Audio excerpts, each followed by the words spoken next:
Devil's Justice. Chapter 1. The gambler's placid face relaxed, and a hint of sparkle appeared in his dark eyes for the first time since the game began 3 hours ago. It was a lean dark face, and crow's feet began to crinkle on the sides of his slitted eyes.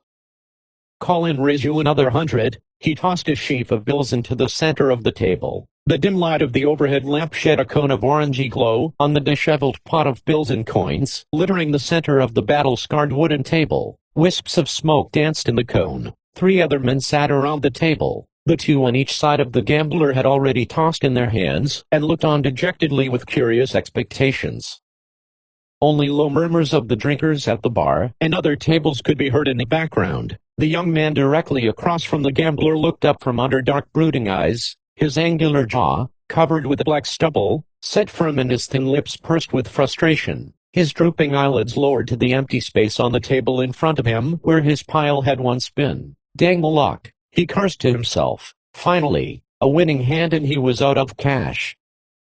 Once again he checked the cards in his hand and grimaced. "Well," the gambler prodded, a hint of taunting victory in his deep voice. Gar Plummer's head jerked upward, eyes flashing with anger beneath the shock of dirty black hair that protruded from beneath his battered hat and splayed out across his low forehead. "Don't rush me," he snarled. "Take your time, boy," the gambler chided. "When you're ready, just tell me what you're going to do." "He's cashing in," a sharp, pitched voice with a Texas drawl boomed behind Plummer. The men at the table looked up as Plummer twisted around in his chair and saw the man standing behind him. Gar glanced casually at the man and, determining that he did not know him, dismissed the man as a kibitzer and turned immediately back to his cards in the game at hand. He glared at the gambler.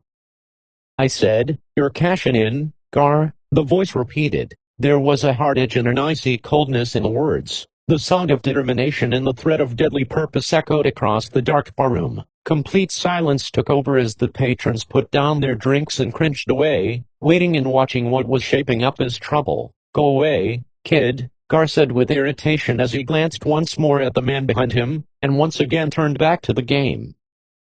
The man stepped forward behind Plummer, reached over his shoulder and snatched the cards from his hand and tossed them face up in the middle of the table. Aces and queens. Enraged, Plummer twisted in his chair and lurching to his feet, his right hand stretching toward the pistol butt protruding from its well-worn holster, and froze in mid-motion as he stared into the cold black eyes of the man before him. They were brooding eyes, dangerous, menacing eyes. "Don't you recognize me, Gar?" the man said through clenched teeth. His jaw set hard. "Take a good look," he demanded, practically growling between his teeth. The man was not a large man. He stood just over 5.5 feet tall, but his shoulders were broad and his body was hard with muscle. At first glance, the man would have been taken as a kid, with his round, ruddy face and apple cheeks. But, looking closer, Gar could see that this man was no kid. This was a man in his mid-30s, and he had a seasoned air of confidence. A pistol rode high on his right hip in a well-oiled brown holster, and his fingers lingered outstretched above the walnut handle. "Maybe you remember me better from behind and face down in the mud, with rain pelting me and washing away the blood from the hole in my back that you put there." Plummer sucked in a lungful of air. He gasped, icy shards creeping up and down his spine and hackles bristling along the back of his swarthy neck. "Carlin," it was almost a whisper. Jace Carlin nodded, his grim expression remaining fixed. In his eyes were the memories of that dark rainy night a year and a half ago, the flames of his burning house reflecting in his pupils, the screams of his wife and daughter screeching in his ears as the raging fire engulfed them. The memory of his brother lying dead beside him, thunder and lightning crashing and flashing, briefly revealing the cruel, laughing faces of the 5 men that had attacked them by surprise that fateful night. "That's right," Carlin said. Plummer's body began to shake. Suddenly, it all came back to him. I thought you were dead," Carlin finished for him. "I guess I am," he said levelly. "Now you're going to join me." His fingers crept closer to his pistol butt. Plummer moved quickly, twisting away from the chair and hurling it toward Jace Carlin as he clawed for his own 6-shooter.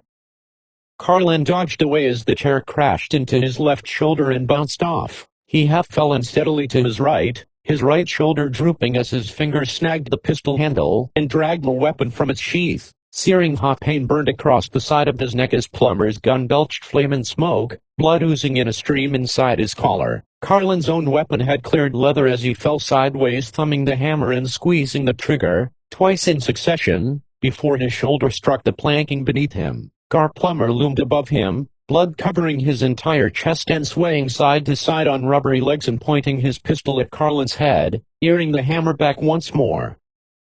Carlin raised his pistol and fired again. The impact of the slug drove Plummer backward against the wall, his arms splayed upward and his eyes empty of light. He was already dead as his body slid down the blood-streaked wall. Carlin had risen to one knee and fired again at the lifeless body. He squeezed off 2 more rounds before Plummer landed in a heap on the floor. Carlin stared blankly at his handiwork. Bile rose in his throat and he suddenly felt sick. His outstretched arm shook violently and he almost dropped his weapon. His jaw began to quiver and he fought back to keep from crying. He had never killed anyone before and he knew this wouldn't be the last, for out there, somewhere, are 4 more of Plummer's compadres. He would track them all down and kill them all. He rose slowly to his feet, unaware of the onlookers, who stood back in awe. He stepped close to Gar Plummer's body and gazed down on it. Strangely, he felt no satisfaction. The same raging hate burned within him. Somehow, even more so, perhaps the satisfaction would not come until he had wreaked his vengeance on the remaining 4. Ben Slater leaned over the neck of his line-back gun as he urged him forward at a continued gallop, slapping him hard with the reins and digging his sharp spurs into the animal's sides, raking them viciously, drawing blood that mixed with the heavy leather already covering the Dun's worn-out body. Adrenaline flowed rapidly through Slater's veins and sweat from the heat of the New Mexico summer sky dripped into his eyes. Twice Jace Carlin had crossed his path in the last few months. Once in Tucson and once in Nogales. Slater had heard of Carlin's shooting of Gar Plummer, and when Carlin showed up in Tucson, it didn't take much figuring for Slater to assume Carlin was after him, for he had been with Plummer and the others that night. They raided the Carlin ranch, just north of the Tulares. He had kept out of sight by day and by night. He waited from a dark alley to catch Carlin alone, and by surprise. He had watched the ambush and Carlin had escaped unscathed. Slater had fled from town with Carlin on his tail. It was in Nogales where Carlin caught up with his prey. Slater had escaped once again, but this time a rifle slug from Carlin's Winchester had burned a hole in his side as he fled into the desert. The wound was not serious, but it plagued him with pain and fatigue, constantly slowing him down and allowing Carlin to gain on him. Jace Carlin, with relentless determination, had followed him for days, across the burning desert and into the jagged Mogollon Mountains. Even here, in the tangled trails and winding canyons, he had not been able to shake his unrelenting pursuer. He had glimpsed Carlin on his back trail twice in the last half hour, gaining steadily on him as Slater's horse faltered. Now as he forced his weary mount up the stiff canyon trail, the lineback's front hoof slipped in the loose shale, sliding under his belly and practically sitting back on his rear haunches. The animal bellowed in torturous pain. Slater's boots slid out of the stirrups and dragged in the loose rock and dirt as horse and rider slid backward, down the bank. The Dun shrieked again and his body rolled sideways. Slater leaped from the saddle, fell to the ground, and rolled away from the horse's body as it slid on its side down the embankment, coming to a halt at a pile of shale, his sides expanding and contracting as the animal gasped with hard, labored breaths in the throes of agonizing death. Slater was momentarily stunned as he lay there, prostrate on the ground, his bearded cheeks half buried in loose rock. His wound was throbbing and his heart pounded in his head. He didn't hear the steady clip-clops of approaching hoofs, at first, but he sensed the impending danger, and when he rolled over onto his back he saw the shape of horse and rider looming above him. His eyes squinted, trying to bring the sight into focus, and as the blurredness diminished, he saw the menacing stare of Jace Carlin as he sat there, calmly, on his gray mare. Carlin's face was stiff and expressionless. His eyes burned with hate. His lips twisted in a snarl, but no words exuded. He carried his Winchester in his right hand like a pistol and held high. With deliberate coldness, he lowered the barrel.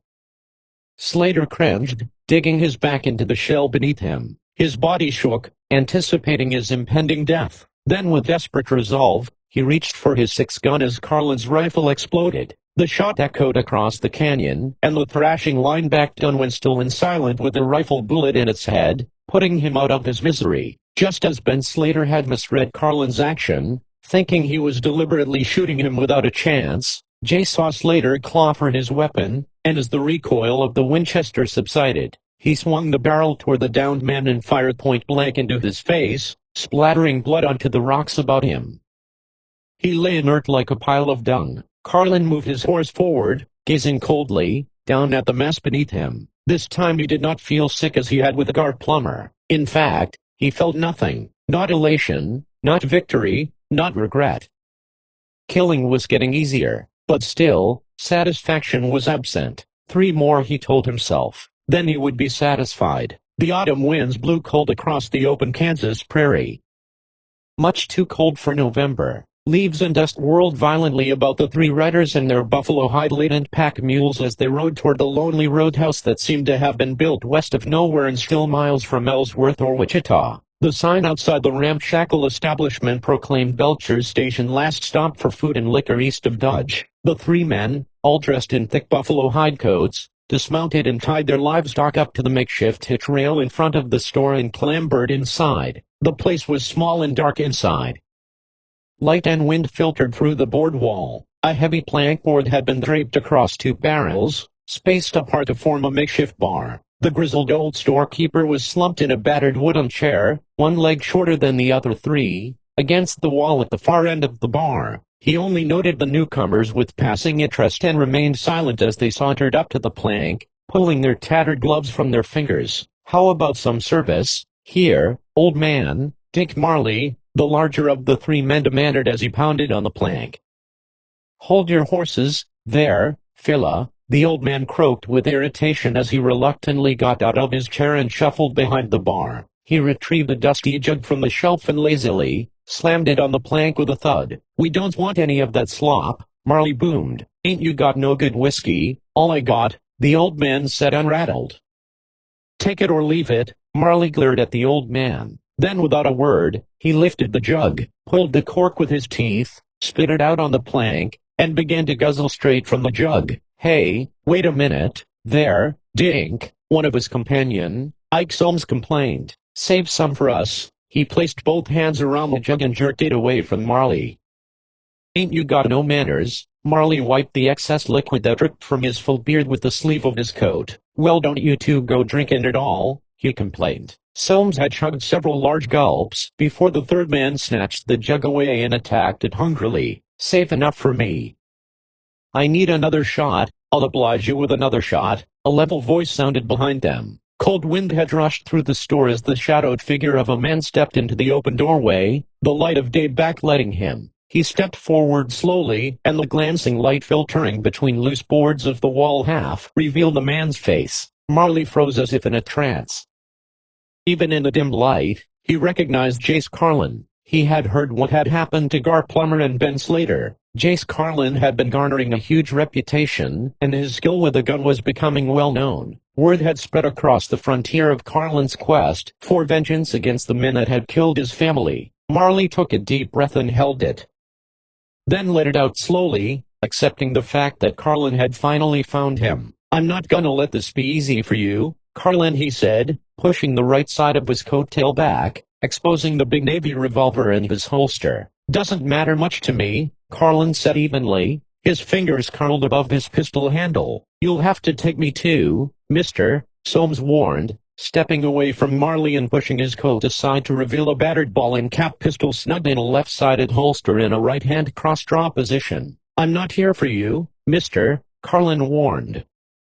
"Best you don't mix into something that don't concern you." He had hardly said the words when both men went for their guns. Calmly, swiftly, and surely, Jace Carlin pulled his revolver, thumbing back the hammer as he drew. The weapon belched and the first slug caught Marley squarely in the chest, where his open coat had revealed his dirty shirt. Marley's eyes bulged with surprise. His pistol was only half out of its holster and he bent forward in stiffening pain. Carlin shifted the gun muzzle slightly to the left and the weapon sounded again, a deafening roar in the confines of the wooden structure, even before the thunder of the first shot had died away. Soames felt the slug tear into his middle and fell back against the plank bar. His first shot at Marley had been a bit hasty, as he needed to answer the other man drawing against him. Carlin, then, swung his pistol barrel back toward Marley, and shot him 2 more times as his body slumped to the floor. In the same split second he aimed back to the other man, and fired again as he was still falling. The third man, with Marley and Soames, had stepped back away from his 2 companions. He was cringing with fear and both of his arms were held high in the air. "Please, mister," he begged. "I don't want any part of this." "Too bad that other fellow wasn't as smart," Carlin said, striding forward and examining the bodies. "My quarrel was with Marley, not him." He holstered his pistol, turned and walked out into the cold prairie wind. The Montana snow had hit early and hard this year. The winds blew with a fierceness off the Tetons, and the bitter cold chilled man and beast to the bone. Anyone with any sense would find a place to hole up until the weather broke, but Al Drago was scared. When Jace Carlin rode into Billings the day before, Drago knew what he was there for. He had heard about the deaths of 3 former companions and knew that he, Drago, was the next target of the avenging manhunter. He had retrieved his horse from the livery in the middle of the night and had ridden out into the harsh winter with no place to go except away from Carlin's wrath. Drago had headed into the mountains, hoping to get through the passes before they piled too high with snow. With any luck, he would make it through, leaving Carlin Snowden behind him. The wind whipped through his sheepskin coat as if it was paper, and his head was tied down under his chin with his scarf to keep it in place and cover his ears. Snow and ice spicules pelted his eyes fiercely, forcing them to squint almost shut. As he trudged onward into the night, his horse kept bogging down to his haunches in the drifting snow, and from time to time, Drago would have to dismount and try to lead the horse forward. He had been traveling for several hours now. Dawn should be coming soon, but in the midst of blizzard, no sign of morning light could be discerned.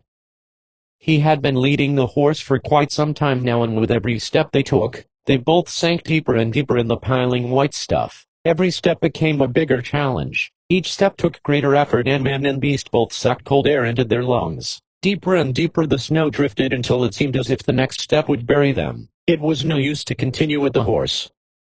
Drago dropped the reins and crawled forward through the snow until exhaustion overcame him. He finally let himself sink into the snow and lay quiet, save for his laboring breath. He was giving up, knowing that to do so would mean freezing to death. The snow began to pile over him and he drifted off to sleep. Dawn crept over the mountains and the wind quieted. The blizzard was subsiding and the darkness became a pale gray. The snow had drifted over Al Drago and had insulated him from the cold wind. By some strange miracle, he had not yet frozen to death. He began to awaken and stirred, snow falling from his covered body, as he forced himself to rise and roll over. Even the pale light of early morning seemed bright to him, after a night of almost total darkness. Elation began to sweep over him as he realized he was still alive, but that sudden excitement faded as fast as it had arrived as he looked up into the menacing eyes of a man, wearing snowshoes, standing above him. Jace Carlin pointed the muzzle of his Winchester directly at Drago's chest. Drago tried to speak, to plead for his life, but his throat was too tight to make a sound. Carlin had not a word to utter. His face was as cold as the Montana winter, expressionless, and void of any emotion. Drago stared blankly up at the man and thought he should be trembling, wondering why he wasn't. The realization that he was going to die on this godforsaken mountain, whether by a bullet or freezing out there in the wilderness, swept over him, and he accepted it with serene resolve. His snow-covered eyelids drooped in defeat for a moment, then in a split second of reckless abandonment, he rolled to his side, grasping for the pistol on his hip beneath his coat. Carlin saw the movement, and without hesitation or remorse, he squeezed the trigger of his rifle. Drago's body fell back into the snow, his chest blossoming in crimson liquid that dripped into the pure white snow beneath him. Carlin ejected the shell from his rifle and strode away without looking back. The little town of Claremont was unusually busy for a weekday. With the coming of spring, farmers and homesteaders had come to town to gather the necessary supplies and seed needed for planting season. Kurt Egstrom was a big man of 30, tall and thick, yet not an ounce of fat on him. He had neatly trimmed blonde hair and blue eyes. Everything about him proclaimed his Swedish descent except for his speech, which was very clear without a hint of accent. His powerful shoulders carried the sacks of seed easily as he loaded his wagon in front of the general store. "That's the lot of them, Aggie," he said to his wife as he stacked the last sack in place, filling up the wagon bed. "I'll have a lot of planting to do, He glanced up at the early spring sky. "Can I help this year?" Pa, the 10-year-old boy beside him, said. "Sure you can, Billy. It's time you started learning to do a man's work." He tousled the boy's light hair with his calloused, rough fingers, smiling with pride at his boy. He was feeling good, happy with his wife and son, and looking forward to the prospect of a New Year's crop. "Oh, Kurt," Aggie said, "can't you let him be a little boy, just a while longer?" "I don't want to be a little boy no more, Ma," Billy protested.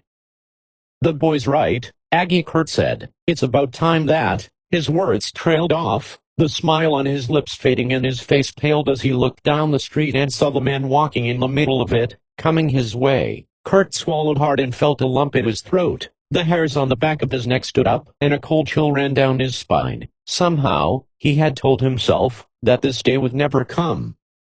He never believed he had been responsible for what had happened so long ago. He had merely been with the other men. He hadn't been a part of it, but yes, he knew he was guilty of allowing it to happen. Yet he told himself he was only one man and there were 4 others. How could he have stopped them? He couldn't have, but he could have tried. For that he was guilty, and for letting the others ride off free without reporting them to the law. As Kurt Ekstrom watched Jace Carlin come closer, he thought of how he would have felt if it had happened to his family instead of Carlin's. He would probably be doing just what Carlin was doing right now, seeking out and destroying the men responsible. He looked from Carlin to Aggie and Billy. What is it, Kurt?" Aggie asked, suddenly pulling Billy close to her. "Do you know that man?"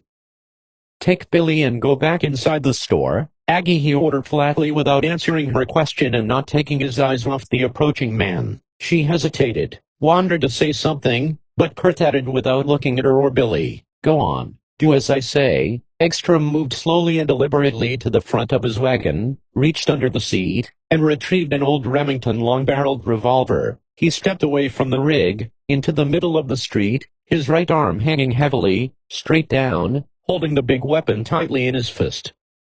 He spread his legs shoulder-width apart and waited for Carlin to come closer, within earshot. Eternally long moments ticked by. Carlin strode steadily closer. "Close enough now. I'm sorry about your family," Ekstrom shouted. There was a trace of tremble in his voice. "I didn't want it to happen. It was the others." Carlin halted a moment. "You were there," Carlin proclaimed coldly, then continued forward. "Yes, I was," Kurt answered.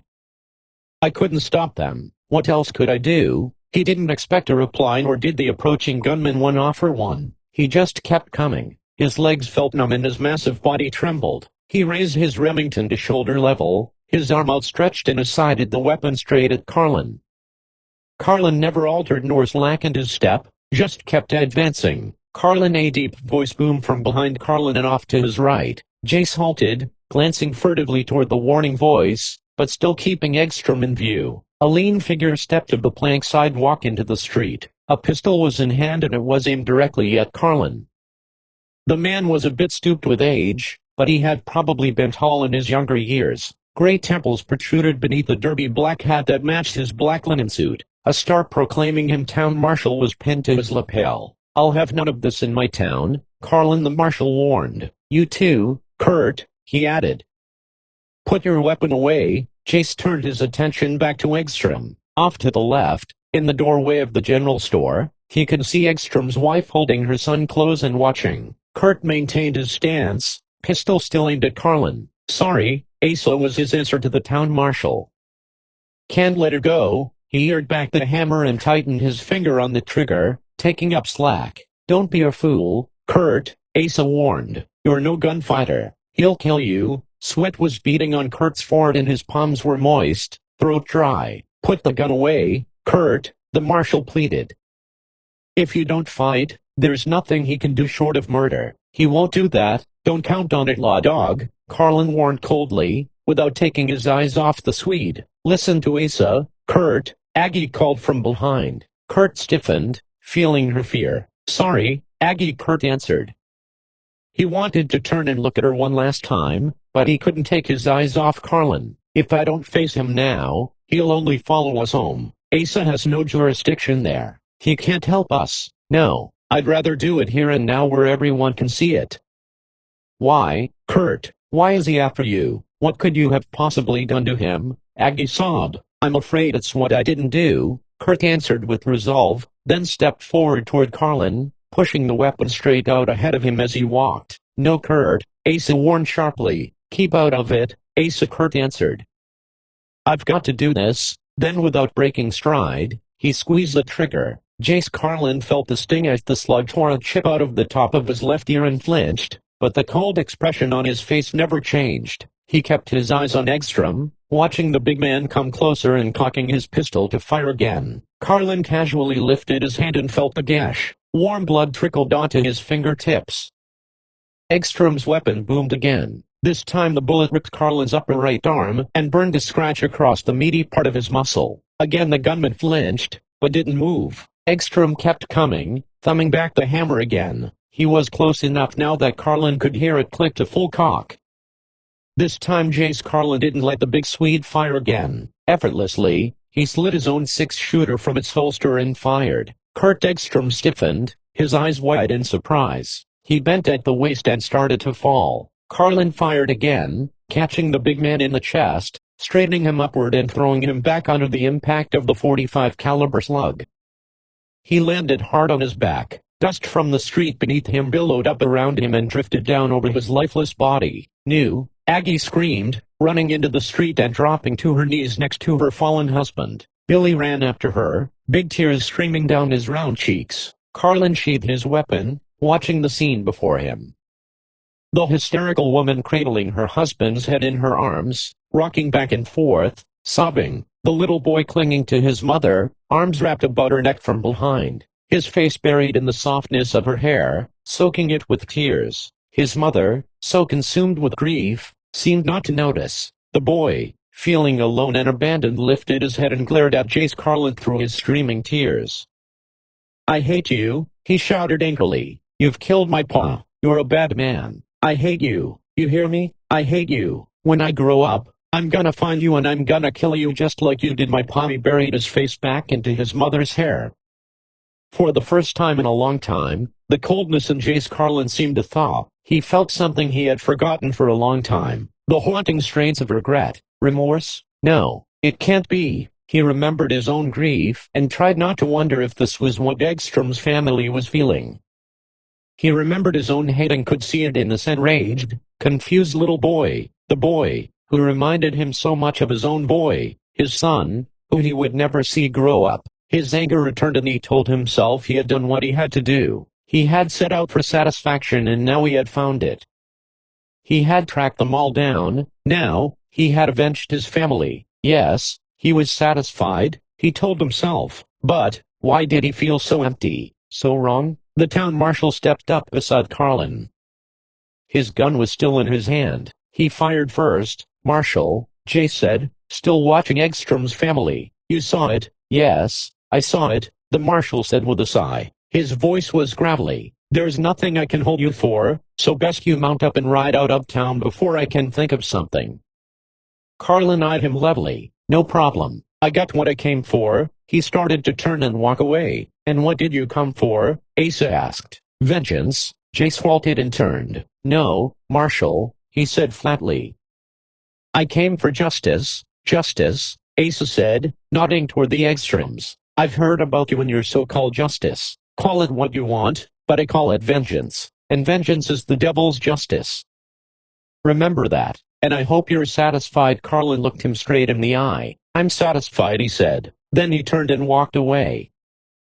Chapter 2. The mid-morning sun loomed as a huge shimmering orb just above the crest of the hill, its rays protruding long fingers against the pale blue sky. A shadow emerged from the other side of the hill, a horse and rider, just a slow-moving black dot against the brilliant light. Jace Carlin reined the gray mare to a halt and sat quietly, looking down into the valley below. He took a deep breath, smelling the dampness of the early morning mist. The air was crisp and sounds of the town below drifted clearly upwards. The clang of a blacksmith's hammer against an anvil, storekeepers opening their doors and cranking out awnings. The clatter of bootsteps against the plank sidewalks, the creak of wagon wheels as locals traversed the streets of Contention Springs. The town was very much the same as it was when Jace had left it 4 years ago. 4 years, Jace thought to himself, is that all it's been? Yet, it seemed like a lifetime ago, since he had ridden out of this valley on his quest for vengeance against the men who had taken his family from him. Vengeance? He thought. Yes, he had finally come to terms with what it really was. He had told himself for so long that it was justice, but the old lawman's words had followed him these past few months. Vengeance is the devil's justice. The memory of a woman and little boy grieving over a man he had taken from them had plagued his days and haunted his dreams.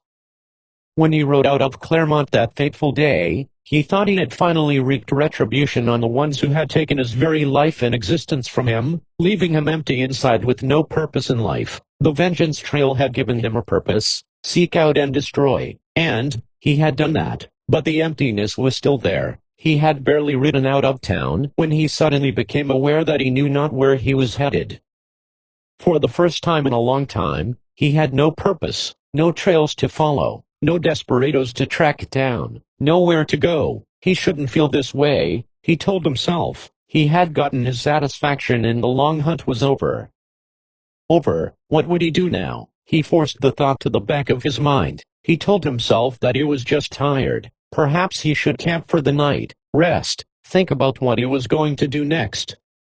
Where to go? He had camped in a grove of junipers next to a stream. Sleep did not come easy to him, and several times he climbed out of his blankets and paced around the camp. He sat on a rock next to the babbling stream, feeling the briskness of the night air, listening to night sounds and occasionally slapping at mosquitoes. It was past midnight when he finally fell to exhaustion and went to sleep, but the sleep had been fitful and his brain filled with tormenting images.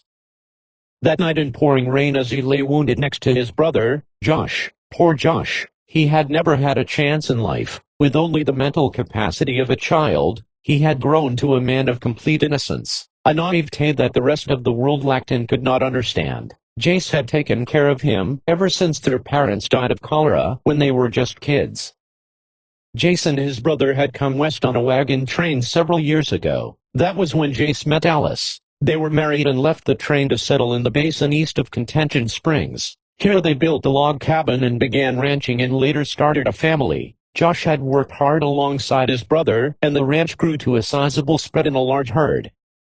Life had been good for the Carlins until that night when 5 riders rode down on them. In his dreams, Jace could hear the pounding of hooves, the drunken shouts and laughter of riders and the roar of 6 guns. He could see the engulfing flames of his house and the screams of his family inside. Jace tossed in his blankets, feeling his helplessness, seeing himself lying in the mud, rain pelting his face, while unable to move, unable to save his family, unable to fight back. Once again he looked into the flames. This time he saw Ekstrom's wife and little boy, burning rafters falling on them, consuming them. The boy's face loomed large in the flames. He screamed, "I hate you.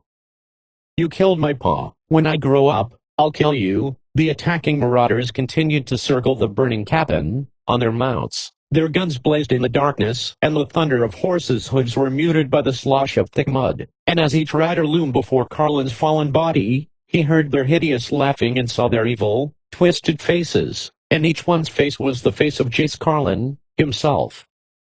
Carlin had jerked himself awake, sweat streaming down his face and icy fingers as the chill of the near-dawn air quickly dried them and left him cold as a corpse. Night after night the dreams returned and each day started with the same coldness. Day after day, Jace Carlin saddled up and rode on to nowhere, trying to decide what to do, where to go. The days grew long and endless, only the sound of the mare's hoofs sounding in his ears. The sound of gunfire and screams of a woman and a boy echoed in his brain. He saw men dying before his avenging gun, and the lights going out of their eyes as they died. From time to time Carlin had drifted into a town. He tried to sleep in a bed, but the dreams persisted, just as they had on the trail. He tried to wash away the memories with whiskey, but that didn't work either. To make matters worse, in each town, he found that he had garnered a reputation and there were men itching to best him. 2 more gunnies had died before Carlin's gun, before Jace decided to stay away from towns and people. 4 days he stayed in the mountains and badlands, alone save for the haunting memories that continually consumed him. The days turned into weeks and then a month. There was still nowhere to go and no purpose left in his life. Then one early dawn, he awoke from his sleep and realized that, Either through sheer exhaustion or some divine providence, he had slept the night through dreamless. As his eyes slowly opened, washing the sleep away, shimmering fingers of golden orange against a red-tinged clear blue sky lifted above the far horizon. He felt the warmth of the rising sun cover him like a blanket and soothing the chill in his soul. As if a messenger from heaven had awakened him and had given him an answer, Jace Carlin arose from his blankets, broke camp, and saddled up. As he started to mount, a thought crossed his mind. He stepped down and unbuckled his gun belt. He tossed the rig, pistol and all, onto the ground and let it lie where it fell. A wisp of dust blew over it as he turned to mount. He hesitated, thinking of the men in various towns who had braced him. As much as he no longer wanted to use a gun, the nagging thought of being caught defenseless gave him pause.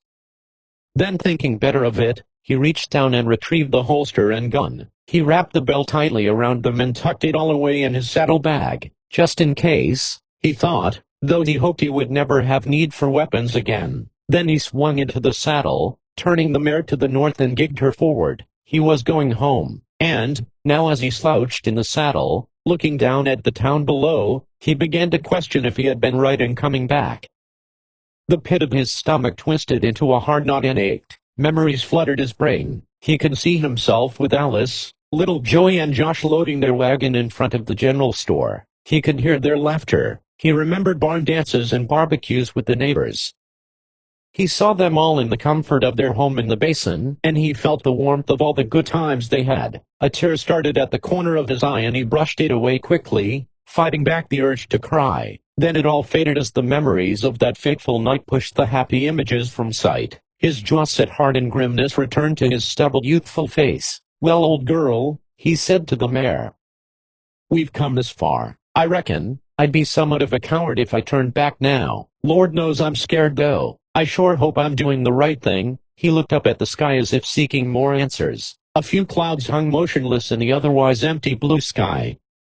This time, there was no messenger, no warmth of assurance, just the chill of what might lie ahead. Then with a sigh of resignation, he lifted the reins, touched his spurs gently against the mare's flanks, and guided her down the slope into the main street of Contention Springs. From his vantage point, on the hill above town, it did not appear that much had changed in this little cow town while he had been away, but as he entered the main street and could see it up close, he saw that much had indeed changed. The town appeared shabbier than what he had remembered.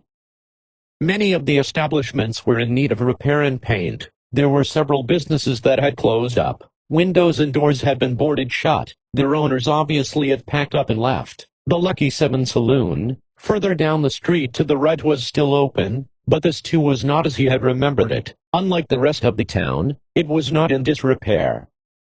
It sported a wildly outlandish lavender paint job. An addition had been added to the far side, providing for a garishly designed hotel, with ornate pillars. Its new coat of white paint gleamed in the morning sun. Across the street from the Lucky 7 was another saloon. This was a new structure that had been built since Carlin had been away.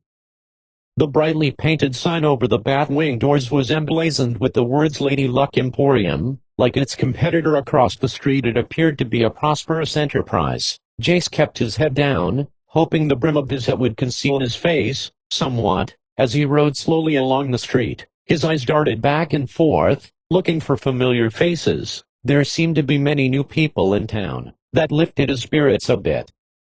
Maybe his apprehension about retuning to old friends and neighbors had been ill-founded, but that elation was short-lived as he recognized familiar faces. Les Sturgis, the village blacksmith, had lifted a hot horseshoe from his anvil and was dipping it in the cooling water trough. It sizzled and steamed into the crisp morning air. His massive, shaggy head jerked up suddenly as he recognized Jace Carlin passing by. Jace noticed him staring, but continued to ride forward, without slackening the mare's pace. He tried to appear to be looking straight ahead and seeing nothing to either side. The blacksmith stood stock still, his stare following the rider as the horse's hoofs clip-clopped past him. Time seemed to slow down to a crawl for Jace Carlin, and he forced down the urge to hurry the mare along. As he rode further on, he passed Cy Miller, standing on the porch of his general store. Across the street, Bill Payson was rolling out the awning in front of his tonsorial parlor. He stopped his cranking, jaw slack in surprise, as he watched Jace pass by. Off to his right, He passed the local newspaper, the Contention Clarion. Like many of the other buildings, it had a shabbiness about it that had not been there before. It had been a prosperous paper, and its editor and publisher, John Parker, had been a visionary and a leading citizen for Contention Springs. The morning sun glanced off the plate glass window, painting the image of the street and the passing rider across it. Inside, eyes peered through the glass, totally hidden from the outside by the sun's reflections. The eyes were large and clear blues. They watched intently as the rider passed by. Amy Parker pushed back a wisp of her light brown hair from her slender young face. She wiped her hands against her printer's apron, smoothing it out and then absently pushing her hair back, although it was tied tightly in a bun just above the nape of her neck. Across the street, Will Parmalee stepped through the doorway of the sheriff's office onto the board sidewalk. He was a tall, lean man, in his early 30s, with broad shoulders and narrow hips. His dark eyes squinted against the bright morning sunlight, but it didn't prevent him from noticing Carlin pass by. A 5-pointed star was pinned to the left side of Parmalee's brown leather vest. He stepped out into the middle of the street, feet spread apart and thumbs hooked in his gun belt. He stared at Carlin's retreating back and his craggy face turned to stone. Trouble had come to town. Carlin angled his mount to the left and reined up in front of the Contention Springs Hotel. This too looked a bit run down, as if business had fallen off like the rest of the town's commercial establishments. The faded sign outside still proclaimed Ethan Decker as owner and proprietor. Jay stepped down from the saddle and tied the reins to the hitch rail. As he secured the slip knot, he glanced up and back along the street. His glance lingered as he recognized Will Parmalee crossing the street and stepping onto the sidewalk in front of the newspaper office. Amy Parker had stepped out of the building to greet him, warmly. He had put his hands on her arms and they were both looking in Carlin's direction. Presently, John Parker came through the doorway to join them. The newspaper man looked much older than Jace had remembered him. His shoulders were stooped and his otherwise dark hair was almost gray now. He too was looking in Jace's direction. Obviously, Jace was the object of conversation. Not that he was surprised, but he had hoped to be less conspicuous. He was not yet ready to renew old acquaintances, and tried to act as if he was unaware of the attention he was drawing. He untied the thongs behind his saddle and removed his saddlebags. The extra weight they carried reminded him he still had his gun. He tossed the bags over his shoulder and started toward the hotel entrance. Jace! Jace Carlin, he heard a voice shouting behind him. It was Parmalee's. Carlin paused in front of the door. He almost started again, as if ignoring the call, but he thought better of it and decided to meet the situation head-on. He sighed and gritted his teeth. With a turn in place, he watched Parmalee hurrying across the street toward him, his long legs lengthening his strides. There was a little extra breathiness in his voice, from the quickened pace as he reached Carlin, extending his hand in greeting. "This is a surprise, Jace," he said cordially with a smile, but his eyes reflected a certain wariness. "Been a long time." Jace reluctantly took the man's hand and shook it, albeit not with enthusiasm. He nodded toward the star on Parmalee's vest. "Still Deputy Sheriff." "I see," Jace acknowledged. "Not exactly," Will responded, lifting the frock of his vest so the star could be more visible. "It's Sheriff." Now, there was a flatness to his voice as he said it. Jace looked the lawman up and down, coolly. "Well, congratulations, Will. What happened to Russ Shaw? He was still sheriff when I left. Russ retired shortly after." He didn't finish. "You know, after what happened, right after you rode out, right after I rode out to do his job," Carlin stated. "Yours too." He leveled his gaze steely at Will. Will's forehead furrowed. "I was only his deputy, Jace. He ordered me not to intervene. He was afraid what would happen to the town if we tried to take them. He was an old man, Jace, long past his prime.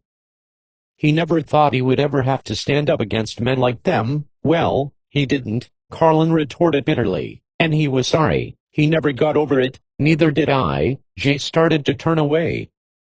"What brings you back?" Parmalee raised his voice authoritatively. It was a command for answer rather than a question for conversation. Jace leveled his gaze into Parmalee's. "It's my home," he almost growled evenly. "Is there a problem with that, Sheriff?" The emphasis was on Sheriff. Will splayed both hands, patting the air defensively. "Hold on there, Jace," he said. "I meant no harm. I just wanted to greet you back, is all. I had hoped you had gotten over your bitterness. Me too, Will, Jay said in a softer tone, almost apologetically. I'm trying. You just caught me a little off guard. I'm sorry. Then he added as if he knew what the lawman really was concerned about. You have no worry about me. I want no trouble. I'm trying to put that all behind me now. Parmalee nodded, a slight half smile. We all heard about you, Jace, how you tracked them all down. You've made a reputation for yourself. Don't worry, Will. I'm not bringing trouble with me. I've put away my gun, I noticed the sheriff said. You think that's wise? There's always going to be someone looking to build a rep for themselves. What will you do without a gun? I guess I could die and you'd have the honor of hanging the gent that did it. He forced a smile and Will returned it. Well, let's hope it doesn't come to that, Jace, the lawman said. Then he added, still probing, so you plan on living here again? That's right. It's time I started over. I have a good spread. I made it pay before. I can do it again. You'll have a lot of memories to deal with. Jace, are you sure you're up to it? I don't know. I hope so. At least I can try. Might be easier if you tried to start somewhere fresh and new, Parmalee said. It might, Carlin agreed. But I have land here, already. I just don't have the money to buy elsewhere. Besides, my family is buried here. I belong here. You've been gone a long time, Jace. You haven't worked that land for 4 years. Things have changed around here since you left. Changed? How? Well, Parmalee stammered with avoidance. What I'm saying is that time changes things. That's all. I just think you might be better off elsewhere. Is that a warning, Sheriff? Carlin's round eyes narrowed and edginess returned to his voice. No, of course not, Jace. I'm just concerned. We are still friends, aren't we? Carlin eyed the man up and down. Sure, he said flatly, turned and entered the hotel, leaving Parmalee standing in the street. Sweat dripped off Jace Carlin's round chin. He used the tips of the loose hanging bandana from around his neck to wipe his face. The early afternoon sun was burning hot and Carlin had been keeping to the shade of trees along the trail as he rode out of the hills and into the basin where his ranch was located. As he sat astride his mount at the rim of the basin, his eyes searched the far expanse that he had once called home, knowing he would have a great deal of work to do before he could move back to his home spread. Jace Carlin had taken a room in the hotel. After cleaning up a bit and stabling the mare, treating her to fresh oats and a rub-down, Jace had taken lunch at the only cafe in town. Business was light and he was glad that he hadn't run into anyone he knew. Even the cook and waitress were new to him. The management had obviously changed hands while he was away. He stayed away from the counter and found a small table in a far corner of the room. He draped his Stetson over the back of the chair opposite and he sat with his back to the rest of the room. He had ordered a hot roast beef sandwich and some coffee and was just finishing when he sensed, rather than saw, the shadow or presence of someone standing behind him. He turned slowly and warily, although sensing that danger was not imminent. His expression was one of surprise, though not unsuspecting. His tanned face paled and he felt a chill, choking back any reaction that might reveal the tinge of excitement he felt as he saw Amy Parker standing there. "Hello, Jace," she said softly. She no longer wore her printer's apron, but there was an ink smudge on the left shoulder of her blue gingham dress and a spot of ink under her chin. Amy had been a good friend of his wife in the old days, although she had been much younger than Alice. The two of them had been very close. Alice regarded her as a younger sister, something that Alice's own sister, Jenna, had always resented. "Hello, Amy." Jace smiled warmly. "You certainly have grown up," he said admiringly. Her face flushed a bit, but she passed over the comment, which she took as a compliment. "Mind if I join you?" she said, already moving to a chair, readying to sit down. No, of course not," he said, knowing he really didn't have any choice. "Glad to see you're back." Amy attempted conversation, not quite sure how to start. Jace smiled. "I hope I'm glad too," he said, swiveling in his chair to face her on the opposite side of the table. "You don't know?" Amy asked. "Sorry, I don't. Not sure if it's going to work out. Not sure if anyone around here even wants me back." "Oh sure," she smiled. "All of your old friends will be glad." "I'm not so sure. I didn't get the impression that Will Parmalee wants me here. And I'm sure Russ Shaw won't be happy to hear I'm back." "Will as your friend, Jace?" He's just concerned about you. As for Russ Shaw, he's a sick old man. I'm sure he's more concerned about you having a grudge against him. Well, if I have, Jace said, I'm going to try not to keep it. I've had enough revenge. His eyes saddened. Too much in fact, and I'm only the worse for it. It didn't bring my family back. I'm sorry, Jace, she answered, not knowing what else to say. I know, he responded. Then changed the subject. So tell me, are you and Randy Poole married yet? She lowered her lashes and took a deep breath. She felt like she was blurting it out. No, Randy's dead. Carlin bolted upright, surprise on his face. She continued, we were to be married, but he was killed a year and a half ago. I'm so sorry, Amy. What happened? How? Amy reached for the words, her hands wringing. But if you don't want to talk about, you don't have, she cut him off. No, that's all right. I can talk about it. He waited a moment. Then she started. You know he was working for Duncan Holt. Carlin nodded. Duncan Holt had been one of Jace's best friends. He owned the spread to the east of Carlin's and was married to Alice's sister Jenna. There are new owners on Ben Crenshaw's old place to the west and south of you. It's called the Diamond 8 now. They claimed Duncan was rustling the herds, but it was just an excuse to bring in hired guns and try to take over the other ranches in the valley. They claimed they shot Randy while he was stealing cattle, but you know Randy would never do anything like that. Yes, I do, Jace muttered. Then he said, what about Will Parmalee? Couldn't he do anything about it? She shook her head. No, there were no witnesses, other than the Diamond 8 riders. There was nothing Will could do, or maybe, he didn't want to, Carlin mused bitterly. That's not fair, Jace. You seem real touchy about Will, Amy. Look to me like you two are real chummy. When I saw you out there on the street, Amy's eyes flashed and she pushed herself up from the chair. Yes we are. It's none of your business, but Will and I are going to be married next month. I thought we were all friends, but I guess you've changed too much for that. She stomped away and slammed the cafe door as she went out. He felt a pang of guilt as he watched her go. Maybe he had changed too much. Now as he sat in the saddle above the basin, he admitted that perhaps things had changed. As Will Parmalee had warned, he had expected his ranch to be overgrown with weeds from neglect. He had expected to see the ruins of his cabin, but this was not the case. Where his cabin had once stood, the ground had been laid bare and grass now grew in its place. Gone was any trace of his barn, corral and other outbuildings. His eyes searched frantically for signs of the little cemetery where his family had been laid to rest. No markers existed. An emptiness settled into the pit of his stomach and it ached. It was almost as if his home and family had never existed. In its place was rolling rangeland, full of lush grass and cattle dotting the range for miles. But whose cattle were they? Could it be that he had ridden the wrong way? That he had forgotten his way to his own home and was looking at the wrong basin? No, he could not persuade himself that such was the case. Someone had taken over his land. Was this why Will Parmalee wanted him to ride on? Had he been afraid of Carlin's reaction when he found he had lost his home? Maybe so, Jace acknowledged to himself. He was feeling the familiar rage building inside him. He remembered the men who had died before his gun and he fought to restrain himself. Whatever had happened here, he had to change without violence. He rode down into the basin and guided his horse in among the grazing cattle. At first he saw no brands. Then he realized he was among young stock that had not yet been branded.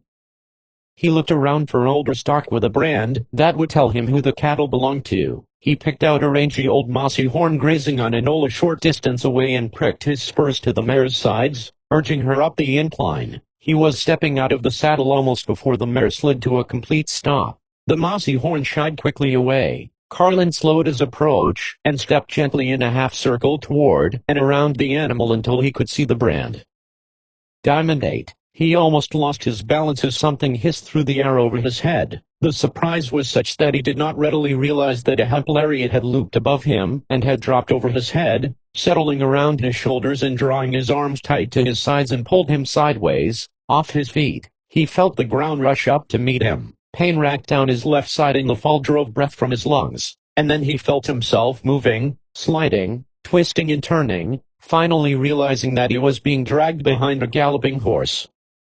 Chapter 3. Grass, sky and sunlight whipped past Carlin in blinding, confused, chaotic shards of blue, green, and bright light. He twisted sharply in the confines of the taut rope, trying to regain some modicum of control over his body and pull his head erect enough and steady enough to focus his vision and to see more than mere flashes of color and light. His range hat, which had been tied beneath his chin, slipped off and the latigo stretched tight across his throat. The hat flopped about his shoulders and back and whipped at his face, pelting his eyes.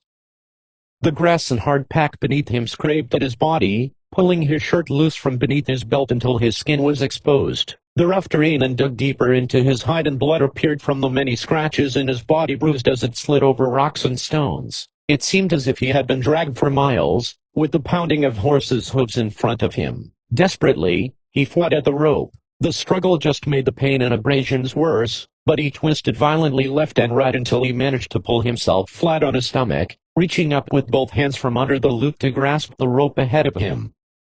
The skin on his underside burned fiercely as he pulled his upper body up, lifting his shoulders off the ground enough to look along the rope and see the horse and rider ahead of him. Off to the side, out of the corner of his eye, he could see another rider coming alongside of him, whipping a coiled rope at him. He twisted away just as the rider swung the hard coil and barely missed his head as he moved. But, as the rider ahead loosed the rope, allowing Carlin to slide to an abrupt stop, Carlin rolled back just enough for the next arc of the coiled rope to whack him hard in the back of the head, beating his face into the grass. Carlin's body went limp and he lay there stunned, breathing hard, almost unconscious, yet just enough awake to be aware of the two men dismounting and rushing to his side.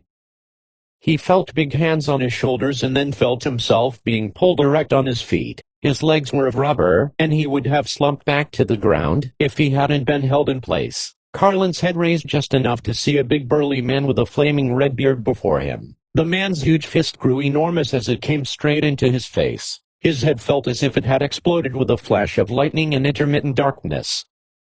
The man behind him held him steady as the blow plowed into Carlin's left jaw. His head jerked to the side and blood oozed from the corner of his mouth. In one smooth motion, the man holding him spun him around in place and Carlin fell into the arms of Redbeard. His eyes opened just enough to see a rangy black stubbled face before him. His fist loomed just as huge as Redbeard's and slammed into his face.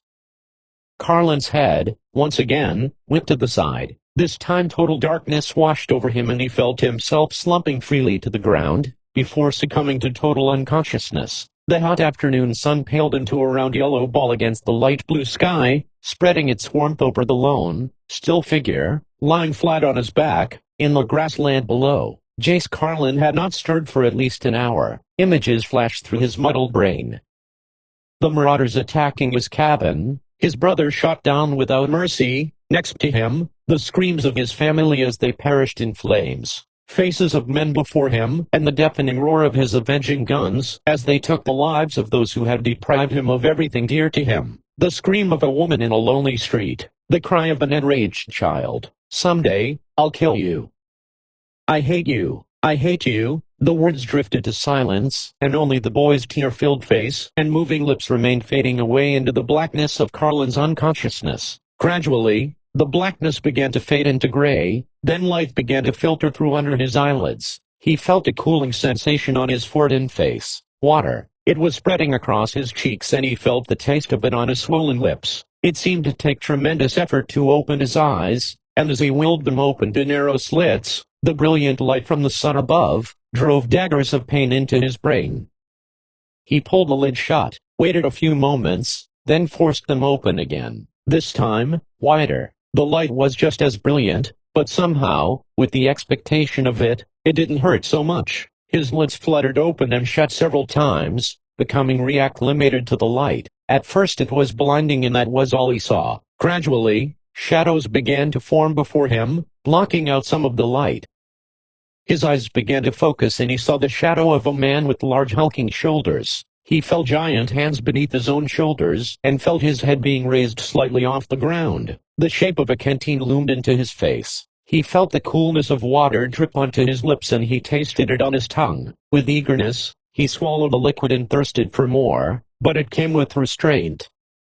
Not too much at once, son, a deep resonant voice said with calm reassurance. The canteen pulled away. Carlin's eyes began to focus on the big man's face. He saw a broad furrowed brow beneath a tattered broad-brimmed hat, round glass lenses reflecting the sun's brilliant light, encircling the man's aged dark eyes, and a flowing white walrus mustache drooping off the sides of a powerful chin. "Just take it easy, boy," the voice said as the man lowered Jace's shoulders gently back onto the grass.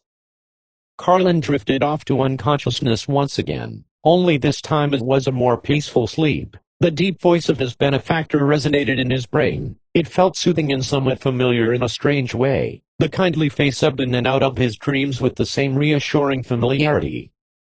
Then in his slumber, he found himself standing in the meadow next to the remnants of his burned-out cabin. The sky above was dark blue, filled with large, puffy, white clouds, tinged with darkness at their edges. He felt cold and empty as he stood before the 3 wooden crosses, staring at the final resting place of his family. He absent-mindedly fingered the edge of his hat brim, that he held loosely in his hands. A cold wind tugged at his shaggy head of hair. Tears trickled down his face in icy rivulets. "I knew you would want them buried here, Jace," a voice said from beside him. He turned to face his longtime friend, Zeke Austin. "Thanks, Zeke," Carlin said. "I knew it would be a while before you would be on your feet again after those bullets were took out of you. I figured I best take care of them myself before the townsfolk took it upon themselves to bury them in the town cemetery," Austin said. "You figured right, old friend." Carlin put a hand on the old man's big shoulder. Zeke Austin gave him a reassuring smile beneath his flowing white walrus mustache. When Jace Carlin awoke again, he felt the softness of a mattress beneath him and the feather pillow beneath his head. His eyes opened and he saw the blanket tucked beneath his chin. Sunlight streamed through the window to his left. Dust particles danced in the beams. "How are you feeling, boy?" Zeke Austin said, rising from his chair and shuffled across the room toward the bed where Carlin lay. He pulled a straight chair away from the wall, dropping his heavy bulk onto the seat. His ample middle spilled over his belt and his suspenders framed the drooping belly on each side.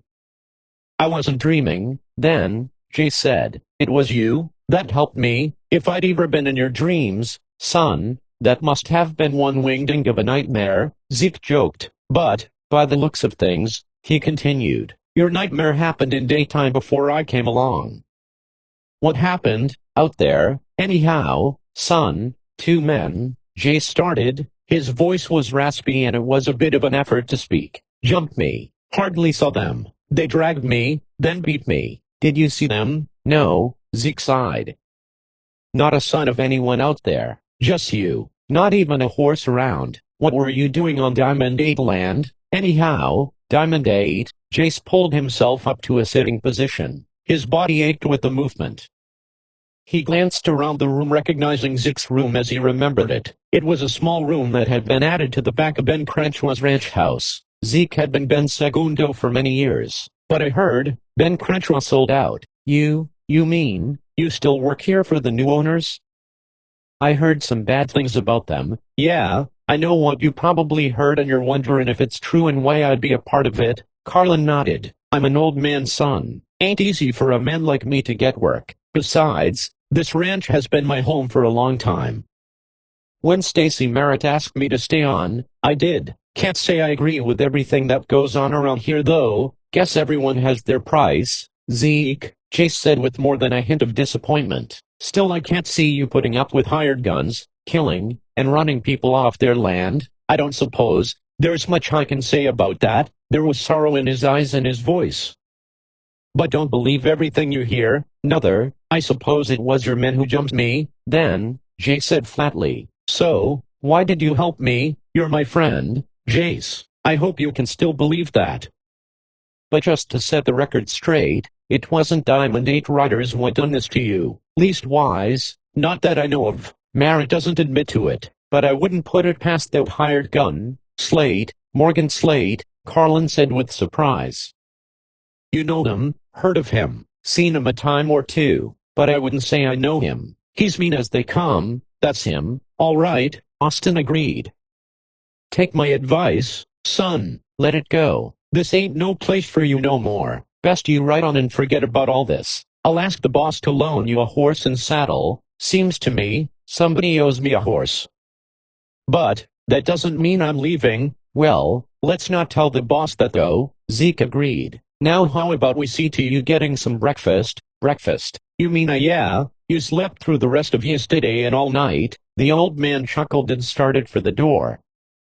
I'll be right back with some coffee and biscuits. We can chew some more when I get back. The ranch looked pretty much the same as Jace Carlin had remembered it, though it did look less prosperous than it had before. Zeke and Jace strolled, leisurely, from Zeke's quarters and around the front of building, following a dirt roadway toward the barn and corrals. A man and woman were in conversation at the rails with their backs to Zeke and Jace. "Boss," the old man called, as they approached the corral. The woman and the tall man next to her both turned to face the oncoming pair. The woman was tall and looked like she could handle the ruggedness of ranch life. She was dressed in a man's red plaid shirt and jeans, rolled up atop her calfskin half boots. A gun belt encircled her lean hips, and a pearl-handled .38 Smith & Wesson revolver rested snugly in the holster on her right thigh and a bit to the front. Her brown range hat was tied tightly beneath the delicate chin. The crown covered the back of her head, but her curly blonde hair fell free in front over her forehead and around her ears. The tall man was dark and swarthy, with a faded dark blue shirt and jeans tucked into high-top black boots. His broad face was shaved clean, but a shadow of what would have been a heavy black beard still remained. He wore a fancy black Stetson with silver conchos on the hatband. He had mocking black eyes that sparkled with arrogance and reflected the confidence of a dangerous man. He wore a shiny black leather Buscadero pistol rig with two holsters. Well-worn black pistol grips protruded from each one. The man's fingers lightly brushed them as he moved with a cat-like stealth. They both eyed Carlin closely, sizing him up suspiciously. "Miss Merritt, this is the young man I told you about," Zeke said when they came close. Then to Carlin, "Jace, this is Stacy Merritt." Jace was jolted. From all he had heard about the Diamond 8's boss's ruthlessness, he had not expected that Stacy Merritt was a woman. Her face was stern and cold, but something about her blue eyes belied the fact. "And this is," he started, indicating the tall man. "Morgan Slate," Carlin filled in the rest flatly and coolly. "And you are Jace." Carlin Slate countered. His thumbs hooked in his gun belt and he rocked back and forth on his heels. "I take it, you two know each other," Stacy acknowledged. There was a hardness to her voice and her face remained impassive. "More like, we know of each other," Carlin said icily, not letting his eyes stray from Slate's face. "Yes," Slate drawled. "We've never met, but we know about each other. Sort of belong to the same club, so to speak. Birds of a feather, you know," he grinned slyly. "But we don't keep to the same flock," Carlin added. "Pretend what you want, Carlin, but we both know we're the same kind of bird." Jace's face reddened and his jaw tightened. Anger flashed in his eyes. "That's enough preening your feathers for now, boys," Stacy put in harshly. "Both of you, back off before I cool your tail feathers, myself. Now, I just might enjoy that." Morgan chuckled. He cut it short when he recognized the fire growing in Stacy Merritt's glare. He backed off. "I've heard about you too, Mr. Carlin," Stacy said, addressing her attention to Carlin. "From what I've heard, Morgan is right, but Zeke told me I shouldn't believe everything I hear." "That's funny," Jace answered. "That's what Zeke told me about you." He stared coldly into her eyes for a moment, letting the meaning set in. Breaking the tension, Zeke put in, "I told Jace he could borrow a horse. Is that all right, Miss Merritt?" "Sure," she answered. "He can keep the horse. That way he's got no reason to come back." Zeke was taken back. "Well, boss, that's no way to. You may think he's your friend, Zeke. And that's the only reason I wouldn't have Slate shoot him right now." Slate smirked, victoriously. Then to Carlin, Stacy warned, "Take whatever horse you want and a saddle. Then get off the Diamond 8 and don't come back." She turned and walked away, crooking a finger in the air for Slate. "Morgan," she summoned without slowing her step. The gunman grinned, tipped his hat brim mockingly to Carlin and followed after her. It was almost noon when Jace Carlin pulled rein in front of the sheriff's office in Contention Springs. He dismounted the rangy gralla he had taken from the Diamond 8, and tied up at the hitch rail. Will Parmalee was sitting at a wooden desk when Jace came through the doorway. He looked up and his eyes roamed over Jace's bruised face, torn shirt and dirty jeans. "What happened to you?" he asked dryly without feigning a hint of surprise nor concern. "Two men jumped me out at my place. There's Diamond 8 cattle there, grazing on my grass, and I want to know what you're going to do about it." Parmalee sighed, rose from his chair and moved to the front of his desk and sat on a corner. "There's nothing I can do about it," he said. "You were trespassing." Carlin charged at him, his face flushed and anger in his eyes. "I was on my own property." Parmalee shook his head from side to side. "No, you weren't. That land doesn't belong to you anymore." "Doesn't belong to me? What are you talking about? We built that spread up out of the wilderness. My brother and I. We put our lives into it, our sweat and blood." I know, Jace," the sheriff said quietly, trying to calm him down. "But you've been gone for 4 years. The taxes weren't being paid, and for all intents and purposes, that land was regarded as abandoned. The county had no choice but to sell it for back taxes. Then I'll pay the damn taxes. I want my home back." "I'm afraid it's too late for that, Jace. Just way too late. I told you it would have been best for you to just ride on. Start fresh somewhere else." "I don't want somewhere else. My family is buried there." His eyes bulged with anger. "That's another thing," he ranted. "They've taken away the grave markers and let the grass grow up. I can't even find where my family lies, and cattle are tramping over them grazing." "I'm sorry, Jace. There's nothing I can do." "What did you expect, Justice?" Carlin growled. "This is justice, Jace. The property no longer belongs to you. It's the law." "The law?" Jace hissed. "The law did nothing when my family was taken from me, and now it's doing nothing when my land is being taken." "You gave your land up, Jace, to go on a vengeance quest, searching for the justice you thought was owed you. But did you get justice?" "No, only vengeance. Only the law can collect justice. That's why I came here." "Will," Jace's tact began to soften. "I thought I'd give the law another chance to do it right, but I see I was wrong." He turned on his heel and left. Will Parmalee watched him go. The furrows of his brow deepened and he felt a chill along his spine. Carlin was still angry an hour later when he emerged from the hotel. After leaving the sheriff's office, Jace had returned to his room and washed up again, changed into clean clothes and rested on the bed for a while, just thinking and remembering. His home was gone and the law was not going to help. Did he have to take matters into his own hands again? No, he told himself. He had sought vengeance before and found it empty. He hoped he had learned something, but to return to a vengeance trail would mean that he had learned nothing. Perhaps he should take everyone's advice and move on. No, he couldn't do that either. He couldn't let his own land be taken from him. He could not allow his family to lie in unmarked, forgotten graves, with cattle tramping over them. He jumped up from the bed and grasped his saddlebags from the back of a straight chair. He hefted it, feeling the weight of its contents. He jerked open the flap and pulled the coiled pistol belt and Colt .45 from it. With practiced ease, he slid a weapon from the well-oiled holster. He held it firmly in his hand, feeling the smooth handle and savoring how it felt in his palm. As he hefted its balance, he worked the hammer and mechanism and checked the loads. A familiar rush waved over him. Then he held himself in check. For a moment, what was he doing? Was he still a slave to this awesome power in his hand? No. He slammed the Colt back into its sheath and tossed the gun belt onto the bed, donned his range hat, opened the door and went out, leaving the gun behind. And now as he stepped off the hotel porch steps, he heard a familiar female voice from down the street. Jace. Jace Carlin. It really is you? As he turned on his heel, he heard the rustle of skirts and out of the corner of his eye, for a fleeting moment, he thought he saw his own beloved Alice, rushing toward him. But that was impossible. She was dead and gone, never to return to him. As realization set in, he saw it was Alice's sister Jenna. She and Alice had always looked so much alike. He hardly had time to compose himself, when she was already upon him, dropping her packages and throwing her arms around Jace's neck and squealing with delight. "Oh Jace, you've come back. It's so good to see you again." At first, Carlin was numbed by the surprise and a sudden rush of affection. He stood woodenly as she hugged and kissed him. Then as if a switch had been turned on, he responded. He wrapped his arms around her tightly and buried his face in her hair, his cheek against hers, and remembered the familiar perfume from times gone by when he and Jenna had been an item before Jace had turned his attentions to Alice. He hugged her tightly. Then as her excitedness subsided, they mutually released each other, stood back and smiled to one another.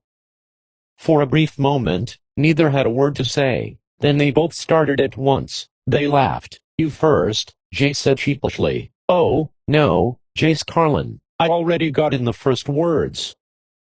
Jace shifted uneasily on his feet. He felt awkward. "Good to see you again, Jenna," he said. You look good. I wish I could say the same for you," she said, letting her dark eyes roam over Jace Carlin's bruised face. "What happened to you?" "You look like you got caught in a buzzsaw." Jace forced a chuckle and made light of it. "Just a little accident," he said non-committally. "It's nothing. Really doesn't look like nothing to me." Then she dropped the matter. Mike, Jace Carlin," she repeated as if admiring him. She gazed into his eyes and he glanced nervously away. "Just wait until Duncan sees you. He'll be so happy. He's missed you these many years. He always regarded you as his best friend." That was true. Duncan and Jace had been the best of friends for years. When Jace married Alice, Duncan Holt had been his best man. Then when Duncan married Jenna, Jace was the best man. Jace had recovered from his gunshot wounds at Duncan's ranch, but Duncan had not been successful in dissuading Jace from riding the vengeance trail. "I'm just finishing my shopping, Jace. How about coming out to the ranch with me? Have supper with us?" "I really shouldn't," he protested meekly. "Nonsense," Jenna cajoled. "Duncan would be so disappointed." "You can't let him down, now, can you? It's just that I have some matters to attend to." He didn't know what else to say. "Can't it wait?" Jenna pleaded. "Well, I'm not taking no for an answer, Jace Carlin. Whatever you've got to do, can just wait.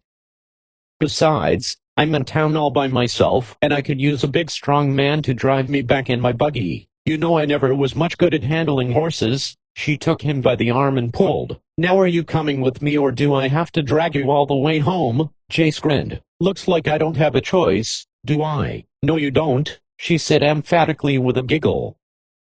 "I guess we ought to pick up these packages, then. Can't leave them lying in the street," Jace said, stooping to gather them up. They were still laughing as they walked down the street to where the buggy was parked. Jace loaded the packages and helped Jenna into the rig. Then he climbed aboard, took the reins, clucked to the sleek black gelding in the traces, and made a U-turn in the street.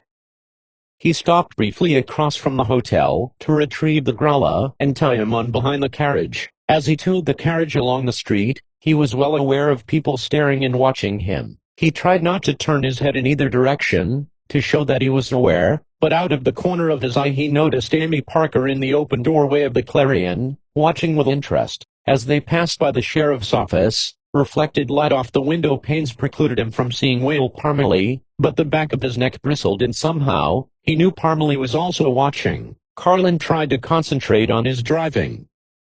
He slapped the reins at the black and hurried his step as they rode on out of town. The drive was pleasant and Jace found himself becoming less uncomfortable. Jenna provided most of the conversation, most of it small talk, and catching him up on some of the local news and gossip and reminiscing about old times. Conspicuously absent from the conversation was any mention about trouble in the valley, and Jace chose not to ask. Duncan Holt's ranch was a mere half-hour ride from town, and as the buggy rolled through the main gate of the Rafter H, Jace noted that the ranch had changed somewhat.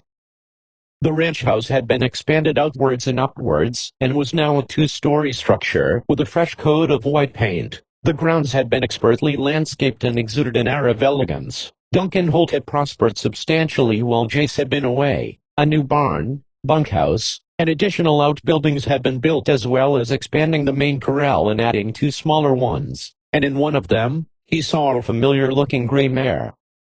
His mare. His eyes were still fixed on the mare, with disbelief as he passed the gates and had swung the buggy onto the curve of the driveway, leading toward the house when he saw two men emerge from the barn and head toward the main corral. He only caught a glimpse of them as they turned away from him, but he recognized them immediately. Their images had been burnt indelibly into his brain. One had a flaming red beard and the other a man with a black stubble beard. Chapter 4. Instinctively, Jace Carlin whipped the horse into a run. The carriage jolted forward with a lunge. Jenna, taken by surprise, let out a short scream and shot a hand to the back of her head, holding her bonnet in place. Carlin drove the horse off the driveway into the barnyard, the carriage wheel slewing sideways, churning up dust and debris. The two men were turning in surprise as the horse and carriage almost slid into them. Carlin pulled the horse up short, forcing him to slide to a stop, almost on his haunches. In the same instant, he tossed the reins into Jenna's lap, and without making sure that she was in control of the leathers, he leaped from the seat, diving in midair between the two men. He hit them hard, each arm and shoulder taking each of them down. He had surprise on his side and was able to recover first. While the two stunned men rolled in the dirt, he jumped to his feet with cat-like quickness. As he did so, his fingers reached inside Redbeard's collar and pulled the man to his feet with him. Still holding Redbeard upright with his left, he released his right and smashed a roundhouse blow into his face. The sound of bone cracking was followed by a gush of bright red blood spewing from Redbeard's mashed bulbous nose. Carlin released him, letting him fall into his partner, who was trying to get up behind Redbeard. The two fell to the ground, their bodies intertwined in confused flailing. Carlin came after them, keeping his momentum an element of surprise. His face was cold as chiseled stone and his eyes were blank and devoid of feeling. He pulled the man with the black stubble to his feet. He held him in place and sunk his right fist into the man's belly, without giving him room to double up or fall. He swung his fist into the man's face. It went to the side with a crack. Blood sprayed out from between his teeth. Then, once again, Carlin buried his fist in the man's midsection. This time he stepped aside and let him fall to the ground on top of the writhing Redbeard. Meanwhile, Jenna Holt had taken control of the reins and brought the startled horse to a halt. She was climbing down from the carriage seat, when the door to the ranch house burst open and a tall man of about 30, with huge shoulders and broad back, well-groomed blonde hair and a bristly blonde mustache ran out into the ranch yard. He wore a white shirt, with the shirt sleeves rolled halfway up his forearms and his black string tie hung loose beneath his collar, as if he had been relaxing. He first ran to Jenna, making sure she was all right, then ran behind Jace Carlin. His strong arms wrapped around Jace's shoulders, pinning his arms to his side. He lifted Carlin off the ground, letting his toes dangle. Carlin tried to squirm free, but could only swing his legs. The big man rocked back and forth on his feet, swinging Jace from side to side, increasing the arc swing and building momentum. Then he let him go and Jace went flying headlong across the yard. He landed hard on his right shoulder. It was still hurting from the beating he had taken the day before, and now it hurt even more. Instinctively, he rolled to the side and pushed himself to his feet in a crouch. His right hand automatically went to his thigh, reaching for the gun that wasn't there. He froze in place when he realized that he was unarmed, and as the haze drifted away from his enraged eyes, and he began to focus, he finally saw the big man before him clearly, for the first time. Jace Carlin, the big man exclaimed, recognizing his old friend. He came forward quickly, extending a big hand in friendship. "You old son of a gun," he said. "When did you get back?" It seemed as if he had forgotten about the two beaten men on the ground as he stepped forward, until he heard Redbeard groan as he was rolling over and sitting up in the dirt, his hand covering his bloody nose. The other man was stirring also. "Hello, Duncan," Jay said through his labor breathing, without moving from his crouched stance and not reaching for the offered hand. Duncan Holt rubbed his thumb and forefinger together as if in disdain and pulled his hand away. "I guess the better question," he said, "is what the hell is going on here?" "I'm the one who should be asking questions," Jace snarled. "What the hell are you doing with my horse in your corral?" He arched his neck, pointing his chin toward the corral. "And why did you have your men beat up on me yesterday?" What are you talking about?" Duncan Holt asked unbelievingly. "These two men jumped me on my spread yesterday. Beat the tar out of me and stole my horse. It's the gray mare in your corral." Holt glanced over his shoulder and saw the horse, then to his two men who were now struggling to get to their feet. "Is that right, Lacey?" Red Lacey was sitting up now, rubbing his red bearded chin. "Yeah, that's him. I told you about it yesterday. You didn't tell me he was a friend of mine," Holt bellowed. "How was we supposed to know, boss?" Red said chagrined. "You said to keep everyone off your property." "Your property?" Carlin exclaimed, his eyes round and wide open. "But the cattle were branded Diamond 8, then he added, "Wait a minute, just how did you get my spread, anyhow?" Duncan rubbed a finger behind his ear and said, "Well, now, I guess I have some explaining to do, at that.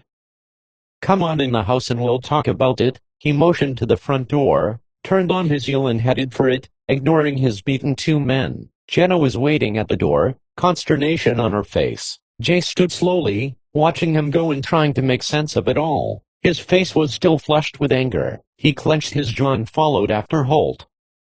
"This ain't over, cowboy," Red Lacey called to him from behind. Jace Carlin halted a moment, turned slowly, his eyes glaring at the two men who had now risen to their feet and were dusting themselves off. "That's right," he said flatly. "It ain't over." He turned and stepped up onto the porch and allowed Duncan Holt to usher him through the doorway. "So you see, Jace," Duncan said, "it was all a mistake. I really am sorry about it." He was standing beside his red brick fireplace, leaning against the mantel and poking tobacco into his pipe. "So am I," Jace said soberly. He tried to force a half smile. He was sitting in one of the plush upholstered chairs in the living room.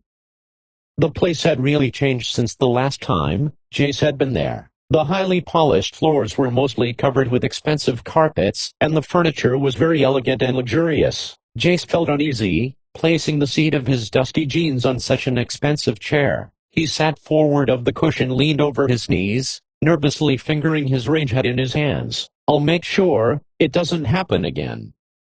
I'll introduce you to my men, so there will be no mistake next time. You've already met Red Lacey and Burl Riley, yes, and I don't think they'll forget it too soon. I'll talk to them. They won't give you any more trouble. I promise you that." Jace nodded, but to himself, he thought he better not let his guard down concerning those two. Then he said, "So, how is it you're calling my place yours?" "Well, Jace," Holt said, striking a match and dipping it above the bowl of his pipe. He puffed at the stem until the smoke trickled upward. "You've been gone a long time. We'd all read about you in the papers and everyone assumed you'd never come back," he said around the stem of the pipe, through clenched teeth. "Well, they assumed wrong," Carlin said with an edge of bitterness. Holt withdrew the pipe, blew out a puff of smoke and smiled. "As we can see now," then he continued, "the place was growing up to weeds and the stock had drifted off. The taxes hadn't been paid for years, so the county auctioned it off. I couldn't let the Diamond 8 get their hands on it. Lord knows they've already driven away many of the smaller ranchers, many of them your friends, and gobbled up their lands." Jace remained silent, listening. "So, I outbid them and took it myself. Paid a lot more than what it was worth." "It's good land." "Worth a lot," Carlin interjected in protest. "To you, yes," Duncan agreed. "To me, I only wanted to keep the Diamond 8 out." "Why did you take my family's grave markers down?" Duncan stammered and shifted side to side on his feet. I didn't know your family was buried there. I assumed they were buried in the town cemetery." "Seems to me there's been a lot of assuming going on around here," Jay said icily. "I'm sorry, Jace." Duncan's brow furrowed in a frown. "My men must have cleared the markers away when they cleared the land of what was left of the buildings. It was a mistake, I'm sure. I never would have let that happen had I known about it. You and I can ride out there and see if we can relocate the graves and remark them." "No," Jace growled bitterly. "I'll do it myself. I want my land back." "Of course you do," Holt retorted. "And I'll sell it back to you for what I paid for it." Jace flustered and twisted a chagrined smile. "You will? You really mean that, Duncan?" He came up out of his chair, offering him his hand. "You always were my best friend. I shouldn't have doubted you. I'm awfully sorry about my attitude I came in here with." Duncan took his hand and gripped it tight. He said without letting go, "Never forget, I'm your friend, good buddy. But, before you get too carried away, I'd better tell you what it'll cost you." He released his grip and pulled his hand away. The excitement died in Jace's eyes. "Can't be that much," he said weakly, apprehension building in his voice. He stared into Holt's eyes expectantly. Duncan held his stare for a moment, then blurted it out. "It's $6,000, Jace." There was a hint of sadness in his eyes. Carlin's jaw dropped. He was stunned. 6,000?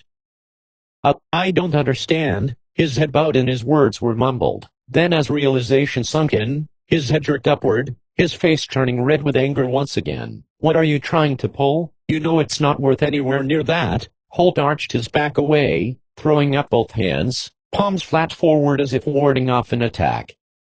"Just hold on there, Jace. Just hear me out." Jace backed off, restraining himself and glaring. "We both know that it's not worth that much. But that's what I had to pay to keep the Diamond 8 from getting it. That was one hell of a price, Carlin said. You're telling me? Duncan agreed. But if they had gotten your spread, they would never sell it back to you. I will. That's the good part. I really don't need the land. I'd rather have you back on it and be my neighbor again. I haven't got $6,000, Chase said dejectedly. Might as well be 6 million. Hell, I haven't even got 600. Then a thought occurred to him. Maybe you could let me work it off. Pay it over time. Holt shook his head. Wish I could, Chase, but I've got a mortgage on it. I know it must look to you that I'm doing well, but between the trouble the Diamond 8 has been giving me and all the rustling going on, I've stretched myself financially rustling. Yeah, and it's my guess that the Diamond 8 is behind that too. You said you saw Diamond 8 cattle on your spread. My guess is they were Raptor H cows that had been rustled and had their brands run over and then had wandered back onto your spread looking for their calves. Chase pondered a moment, then said, You sure it isn't the other way around? I mean, your men didn't accidentally hazen some Diamond 8 stock by mistake. You know me better than that, Chase. I'm no rustler, no. But I'm not so sure about those two idiots you have working for you, Lacey and Riley. No, they may be stupid, but I don't think they're that stupid. They know what I'd do to them, if I caught them. Just what would you do to them? Chase asked coolly. Duncan grinned. I dunno, he shook his head. Just spouting off, I suppose. But tell you what, we'll go out there and skin one of those critters, and I'll bet you dollars to donuts that the other side of the hide will show where a Raptor H was changed into a Diamond 8. Well, I guess that would have been easy enough to do. Your brand is a natural to change into theirs. Sure it is, Duncan said. I'm sure that's why they chose the brand they did. Can't you do something about it? Carlin queried. What about Parmalee? He's the sheriff now. Can't he do something about it? If we had proof, yes, but so far we haven't caught them with the goods. Parmalee is a good man, but without proof, his hands are tied. Amy Parker told me that the Diamond 8 bunch killed Randy Poole.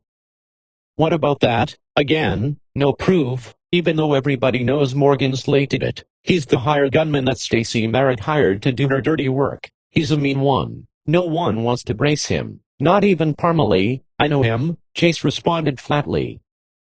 I wouldn't underestimate him, but I think he's more bully and braggart than expert gunman. Don't get me wrong. He'll shoot you in the back or from ambush if he can. He'll just never give anyone an even break. He's just not that fast.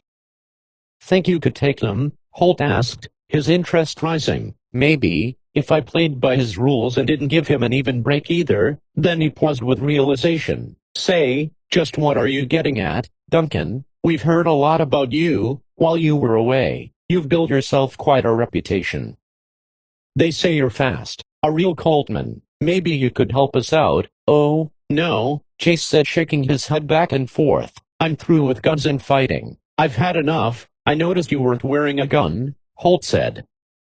Are you sure that's wise? Why not? My home is here. All I want is to get my spread back and to be left alone, but that won't happen as long as there is trouble in the valley. As long as the Diamond 8 keeps pushing us and grabbing up the range, none of us are going to keep our homes.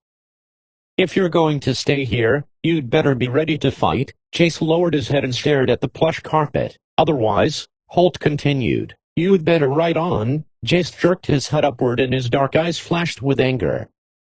Nobody's chasing me away. Then help us, Chase. You're the only one around here who can stand up to Slate. Put that gun on one more time. Rid us of this monster and the Diamond 8 will have to back off.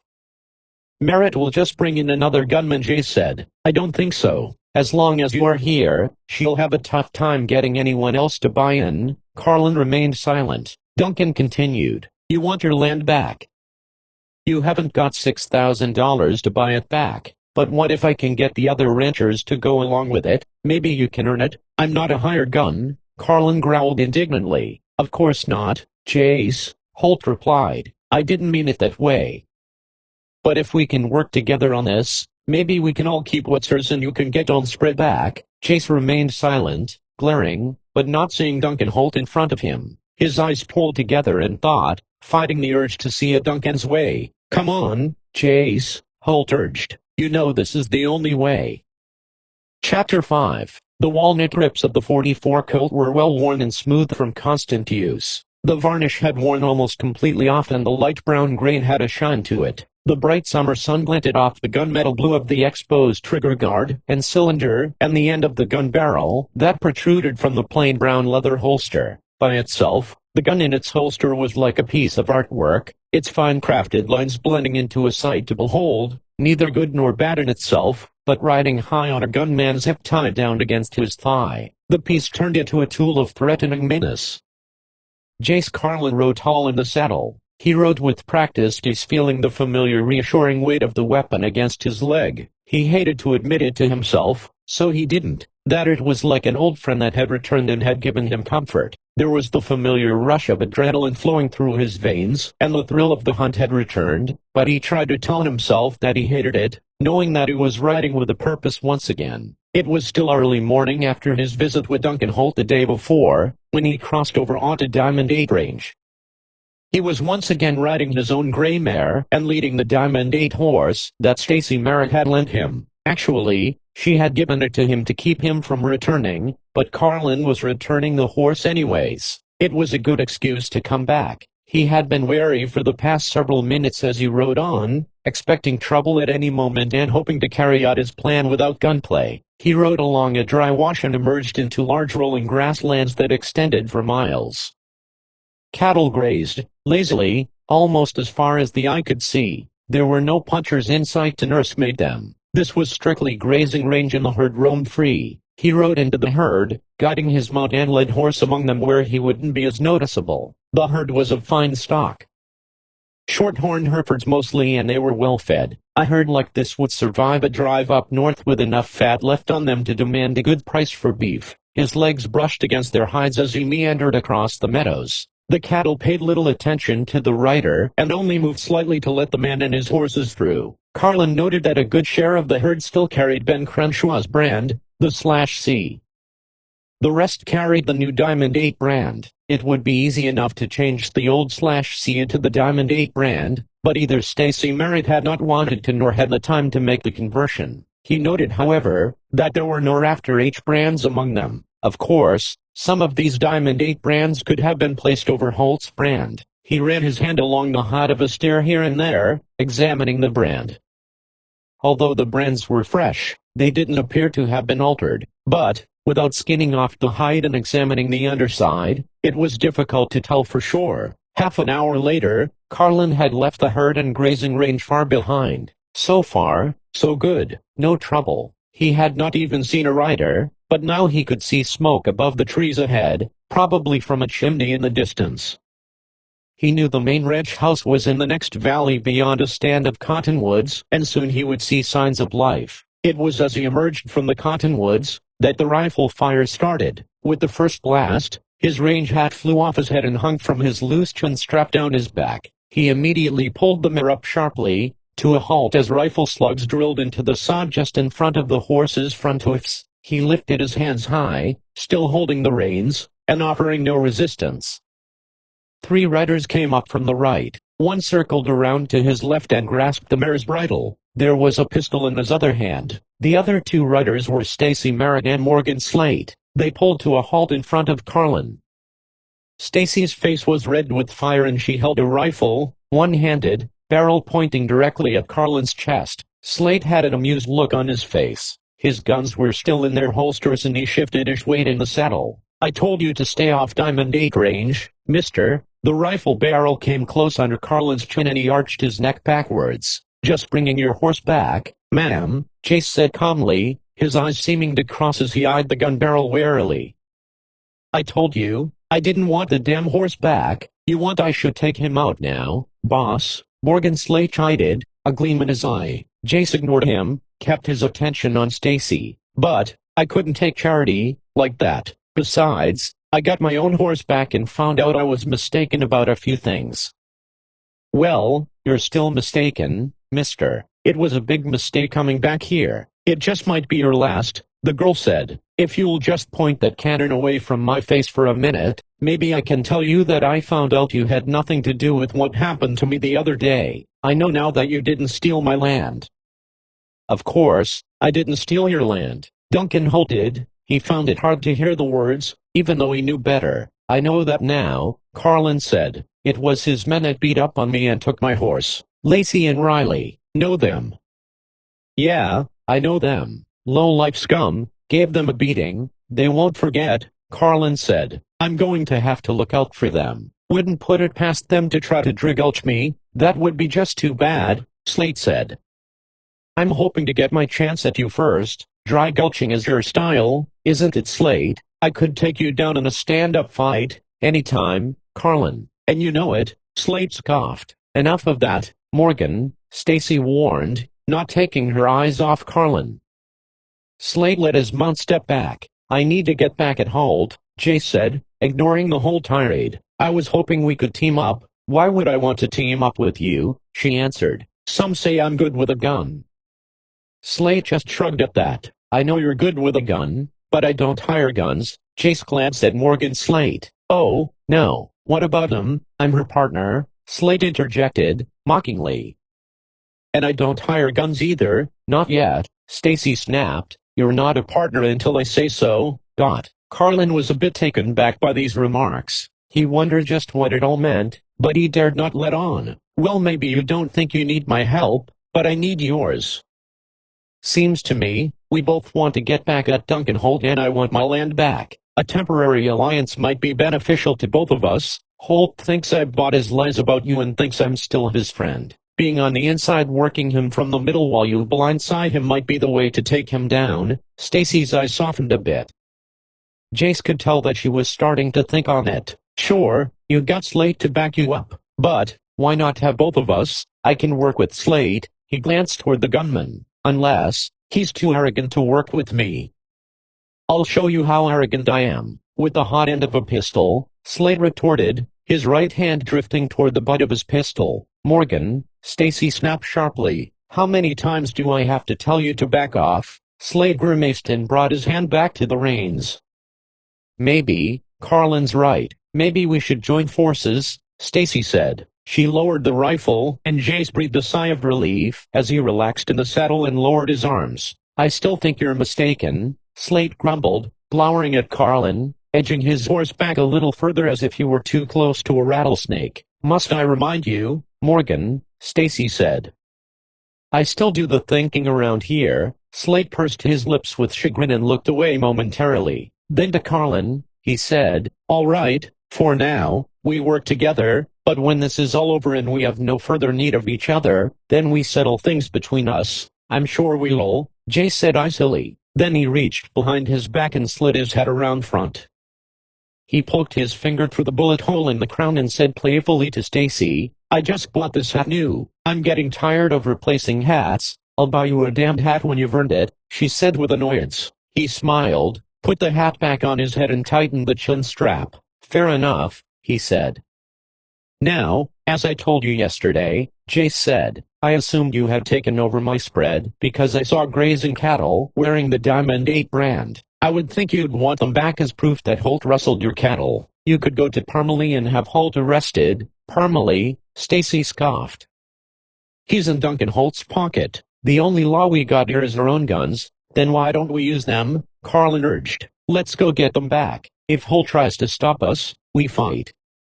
Range war, you mean? Stacy answered. Seems to me you already have it. It's just been simmering. Maybe it's time to bring it to a boil. I guess it is, Stacy said with a bit of regret, but rich with resolve. Then, let's go get them. Morgan Slate grinned broadly. He was going to use his gun. They were 12 riders strong when they galloped into the basin, where Jace Carlin had once called home. Cattle were grazing contentedly in the lush meadows. There was no sight of Rafter 8 riders about. As they rode onto the range, Carlin hauled back sharply on the reins and lifted his hand skyward and signaled to Stacy, Slate and the other 9 riders, urging them to slow the pace. To ride pell-mell into the herd would mean startling the cattle and sending them into a milling swirl of confusion. They rode slowly into the herd, each rider spreading out away from the others, loosening their lariats from the saddles and seeking out the cattle with Diamond 8 brands. They shook out their loops and began cutting the animals out and herding them into a smaller herd away from the main bunch. They worked the better part of 2 hours. By mid-afternoon they had culled most, if not all of them, out of the bunch. They were no longer readily finding Diamond 8 brands among the primary herd, and Stacy was satisfied with what they had. "All right, boys," Stacy Merritt shouted, riding toward the head of her herd. "Let's take them home." The riders took up positions on flanks, swings, and drag. Stacy, Slate and Carlin took point. Morgan Slate seemed a little glum, disappointed that there had been no confrontation with Holt's riders. "Cheer up, Morgan," Jace chided. "We're not home yet. You may get your chance at trouble yet. Something about this seems fishy to me," Slate growled. "Too damned easy if you ask me." "Nobody's asking you, Morgan," Stacy put in. "Don't be in such a hurry for trouble. When Holt finds out we took our cattle back, we'll have our full share of trouble sooner than we may want." "Well, it can't come soon enough to suit me," Slate boasted. "That's good, Morgan," Jace drawled. "'Cause here it comes." Now, he reined his horse to a halt, signaling the other riders to contain the herd. Two large groups of riders, guns in hands, came over the ridges on each side of the basin and were barreling down on top of them. The riders from the right were led by Duncan Holt himself, while the riders on the left were led by Will Parmalee. The late afternoon sun glinted off the five-pointed star on his vest. The sudden appearance of riders frightened the steers and they began to scatter, brushing against the Diamond 8 punchers' horses and pushing them off balance. At the same time the lead steers pushed forward, forcing Carlin, Slate, and Merritt to separate, allowing the cattle to pass through ahead of them. Slate sidled his mount sideways, moving out of their way, and turned to face the riders from the left. His face went pale, then he forced a bravado smile and pulled both pistols from their holsters. He seemed to fumble with them as he tried to hang onto the reins and control his skittering mount. "Hold it," Carlin shouted, jumping his mare forward and grasping Slate's left gun arm. "There's too many of them, and we're caught in the middle of the herd." "What the hell are you doing?" Slate swore and shook him off, sidling his horse away and raising his guns. Both pistols belched and flame spat from the muzzles. Through the fog of clouding gun smoke, Slate saw one of Parmalee's riders pitch backward from his saddle and fell wounded into the grass. The oncoming riders slowed their pace, sidestepping their horses around the man as he scurried out of the way of oncoming hooves. The posse opened return fire at Slate. Bullets whined over Morgan Slate's head and one chewed a chunk out the front right side of his hat brim. Carlin charged his mare, once again, at Slate's steed, and slammed solidly into the animal's side, pushing Slate out the way as another slug buzzed past his ear. The impact upset Slate in the saddle. His rear raised out of the saddle, but he remained standing in the stirrups. The sudden jolt forced him to drop his guns, and he grasped the pommel of his saddle to retain his perch. Carlin leaped from his own saddle, slamming into Morgan Slate, wrapping his arms around the gunman's large frame, lifting him completely out of the saddle and landing on top of him as they fell heavily beneath their horses' feet and rolled in the tall grass while frightened cattle rushed by, barely missing them. As much as Jace hated the man, he hovered over Slate's body, holding him down and protecting him from the sharp hooves. As the onslaught of passing cattle subsided, Jace eased up the pressure on the gunman. Morgan Slate twisted beneath Carlin, pulled his right arm free, cocking it and slamming his fist upward, driving a solid blow under Jace's chin. Stunned by the blow, Jace fell backward and landed flat on his back in the grass. Slate had vaulted halfway to his feet, stretching his body and diving forward, landing across Jace's form and wrapping his huge hands around Carlin's throat, digging his knuckles deep into the flesh. Jace gasped for breath, but Slate squeezed tighter. Carlin felt lightheaded and blackness started to cloud his brain. He was about to pass out when he felt the pressure release. He suddenly tasted a breath of air and he tried to suck it in. At first, it seemed like all he could draw in was more pain. His throat felt tight and ached as if it had a large ball lodged inside. Then the muscle seemed to relax and he felt the first full breath of air. It felt cool and overwhelming. His lungs filled and contracted. Then another breath, and another until he was breathing fully once again. His throat still ached, but the pain was beginning to subside. His brain started to clear. The darkness dissolved into light and soon his vision started to return. At first it was just light, then patches of color, gradually melting into shapes. Slowly, the shapes came into focus and he could see plainly now. He sat up in the grass, rubbing his neck, and looking round. Parmalee and two of his posse had Morgan Slate on his feet and held in restraint. Slate struggled violently within their grasp, but it was to no avail. He glared with anger, swore vehemently, and tried to spit in Parmalee's face. But the lawman merely leaned back out of spitting range and chuckled at his prisoner's plight. The herd had scattered and was still running. Possemen and Holt riders held the Diamond 8 punchers at bay. Stacy Merritt sat calmly in her saddle, accepting their capture. "Morgan," she shouted. "Give it up. There's nothing we can do right now. Listen to your boss, Slate," Parmalee urged. "It'll all go easier if you don't fight it." "Go to hell," Slate growled. "Morgan," Stacy repeated. "Do as I say." Slate jerked his head toward Stacy Merritt. He saw riders with guns out, sitting their horses in a semicircle around her. He glanced around, saw other riders holding guns on the other punchers. He saw Carlin pushing himself to his feet. The sight of Carlin drove his anger to a new level, and he blurted a stream of obscenities at him. "That's enough, Morgan," Stacy ordered. She glowered at him with determination. He stopped struggling against his captors, feeling relief from the struggle, and stared back at her in astonishment. "But, it's all his fault, Stace. You know that. He lured us up here into a trap." "Yes, I know," she said contemptuously. She glared at Jace as he came to his feet and adjusted his hat. To Jace she said, "I suppose you think you're pretty clever, Mr. Carlin. But, you're just plain stupid. You chose the wrong side. Now you'll never get your land back." She looked away, not wanting to see him anymore. Carlin glanced toward Duncan Holt, who was still on his horse and observing the situation with the air of a supervisor. Duncan half smiled reassuringly to Jace that he had, indeed, done the right thing. Jace felt a chill and a pang of regret. He quickly dismissed the fleeting hint of distrust that momentarily came over him, when Duncan nodded to Parmalee.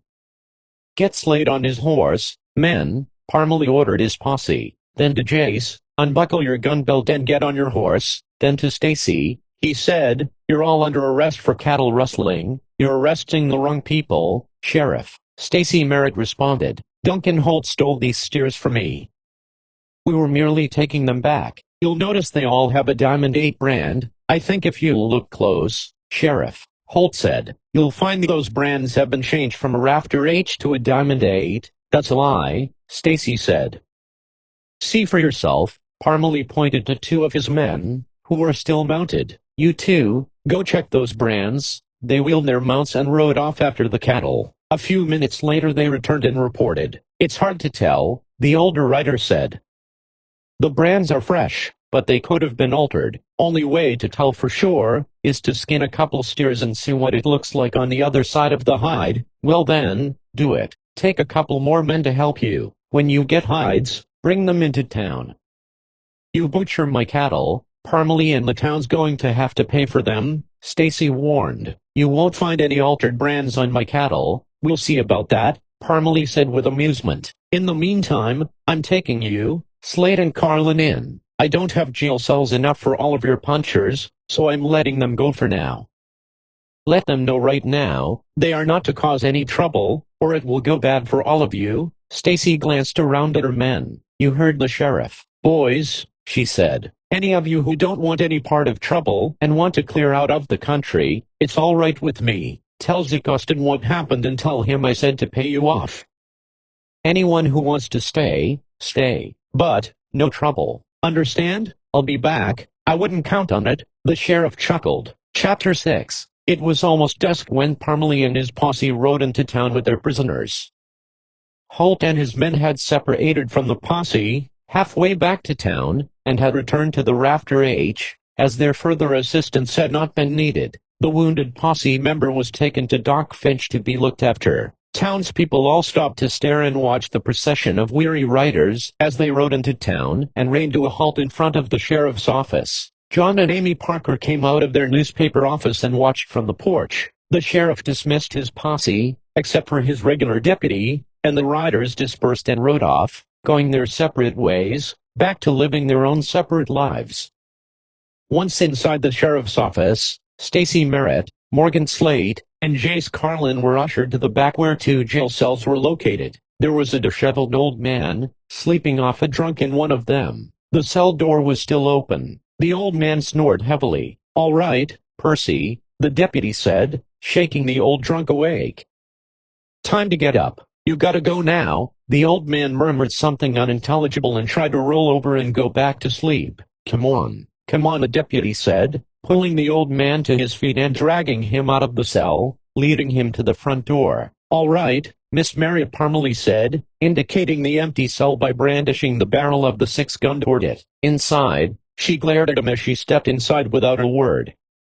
"And you, Slate, you're in that cell." He shoved him forcefully through the open door of the other cell. Jace Carlin willingly started to follow him in, but Will Parmalee grasped his arm and pulled him back. "Not you, Jace. I don't think it would be too safe for you to be locked up with this pair." "You've got that right, Sheriff," Slate sneered. "I'd kill that little traitor." Parmalee ignored the threat. "Jace," he said, "I don't know how you got mixed up in this, and I can't lock you up with these two, so I'm letting you go for now. But stick around until this thing has been settled. You're not out of the woods yet." "You don't have to pretend, Sheriff," Stacy said. "We know this is all a setup. Carlin's in this with you and Holt. You never had any intention of holding him. Think what you want," Will said, locking the cell doors without looking at either of his captives. Then to Carlin, he said, "Go on, Jace. Get out of here." Jace looked the sheriff over warily. He started to say something, but thought better of it, so he turned on his heel and started for the front door. "Better give the little man his gun back, Parmalee," Morgan chided. "He's gonna need it when I get out of here."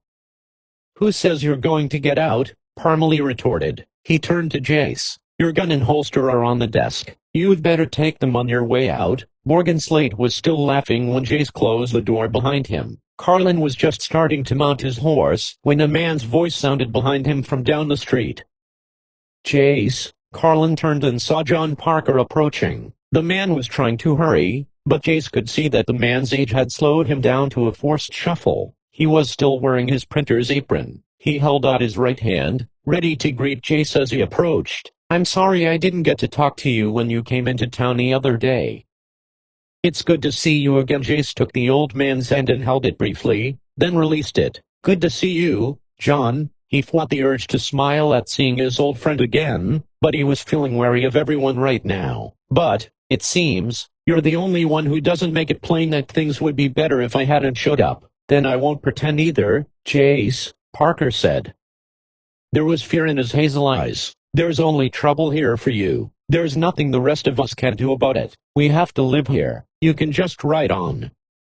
"We can't," Jace eyed him quizzically. "What are you talking about, John?" he asked. "You mean the trouble with the Diamond 8? Parker started to respond, but his face suddenly grew dark, and the lines in his face deepened as his gaze passed over Carlin's left shoulder. Jace turned his head and saw Will Parmalee emerging from his office onto the boardwalk. "Talk to Russ Shaw," he said quickly in a low conspiratorial voice, then scurried away toward the sheriff. "Will," he said excitedly as he approached. "Got a story for me?" he asked with forced expectancy. The last thing Jace Carlin wanted to do was to see Russ Shaw again. He could never forget that Shaw, then the county sheriff, had refused to stand up to the men who had murdered his family and destroyed his home. He told himself that he hated the man for forcing him to go after the outlaws himself, but deep down, Jace Carlin knew that he, alone, wanted to be the man who would track down these killers and mete out justice to them. Justice, he thought, was it, or was it the devil's justice? After all, an empty, unsatisfying, unquenchable thirst for vengeance. He forced the thought away as he reined the mare up in front of Russ Shaw's one-story cottage, just outside of town.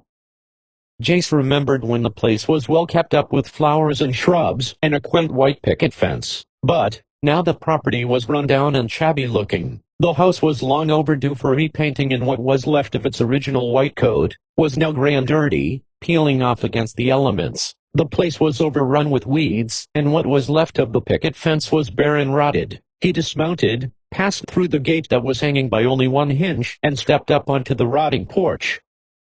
As he raised his fist to knock on the door, he felt a sudden urge to turn back and ride away. He started to follow this urge, but something told him not to. He quickly forced himself to knock, almost hoping he would not be heard. He only rapped lightly at first. He waited several seconds. No answer. He told himself to go and he felt relief. but just as he started to move away, the door swung open. The woman standing in the doorway was tall and thin. Her lined and wrinkled face was almost as gray and colorless as her thinning straight hair that was pulled back in a bun and tied at the nape of her neck. "What do you want?" she said angrily. "We've got no use for you here. Haven't you hurt my husband enough already?" "John Parker sent me," Jace said quietly in defense. "Can't imagine why," she said haughtily, "but that makes no difference to me, no how. Best you be on your way." She started to close the door in his face. "Let him in, Sarah," a gravelly voice from inside called. She stiffened, then swung the door open reluctantly. She continued to glare at him. "Thank you, ma'am," he choked over the lump in his throat as he stepped inside. There was a small living room just beyond the vestibule. Russ Shaw was sitting in a Morris chair next to the pot-bellied stove. Light filtered in from the kitchen, but otherwise Russ Shaw was sitting in the dark. "I heard you were back," Shaw said gruffly. "Wondered how long it would take you to get around to me." Shaw had been a big man the last time Jace had seen him, but now the man was just a shadow of his former self. He looked withered and old. His thick brown mustache had turned to pure white to match what was left of his hair. He wore wire-rimmed glasses and his hands were bony and gnarled. "Heard a lot about you, Carlin. How you tracked those boys down and shot them one by one. Made a big name for yourself, haven't you? Now you're here for me, aren't you? You're going to finish what you started? Well, go ahead, boy. Get it over with." Jace could see the complacency, the resolve, and lack of fear in the old man's eyes, through the thick lenses of his spectacles. "I haven't got anything to finish," Jace said flatly. "It's already finished," he almost growled, anger welling up inside of him. Anger at the old man for failing to do his job, and anger at himself for feeling no compassion for the sick, burned-out former lawman. "And now you're satisfied," the old man said. "No, I'm not. Just what is it you want then?" he said as if he really didn't care. "Why'd you come here?" "Look, old man," Carlin said, "I never wanted to see you again, but John Parker said you wanted to see me, so here I am." "Why would I want to see you?" the old man scoffed. "I don't know. John said I should talk to you." "That's not the same as me wanting to talk to you." "No," Chase admitted. Maybe he had just made an assumption. "I guess it isn't." Then he added, "I guess I made a mistake. I never should have come here." "No, you shouldn't have," Shaw said bluntly. "You never should have ever come back to Contention Springs in the first place. If you have any sense left, you'll ride on and forget about this town." "Can't do that. I want my ranch back. I intend to stay here." "And do what? Kill some more?" "That's the only way you're ever going to get that land back." He half chuckled and half sneered. "Hell, you'll have to keep killing to keep it, even if you did get it back." Carlin's eyes narrowed and his brow furrowed. "Just what the hell is going on around here? Everyone's so mysterious about things. What's everybody afraid of?" "You really don't know, do you?" the old man said, evenly. "Then you're a bigger fool than I ever thought you were." He shoved himself straighter in his chair and glowered. "Now get the hell out of here and leave me be." He turned his head away, refusing to look at Carlin anymore. Carlin's jaw tightened and he refrained from talking back. He turned quickly on his heel. He ignored Mrs. Shaw, who had been standing behind him watching and listening. As he passed her by, jerked the front door open and left brusquely. It was completely dark now as he mounted the mare and neck-reined her around to head back toward the middle of town. The night air was crisp and had turned cool, contrasting sharply with the heat of anger he was feeling at the back of his neck. He rode slowly along the main street, his thoughts consuming his consciousness and blotting out the night sounds of crickets and locusts. The tinny sounds of pianos and fiddles emanating from the two local saloons soon filled the air. The street was empty save for the glow of lights from open establishments and the evenly spaced street fires that provided night light along the thoroughfare.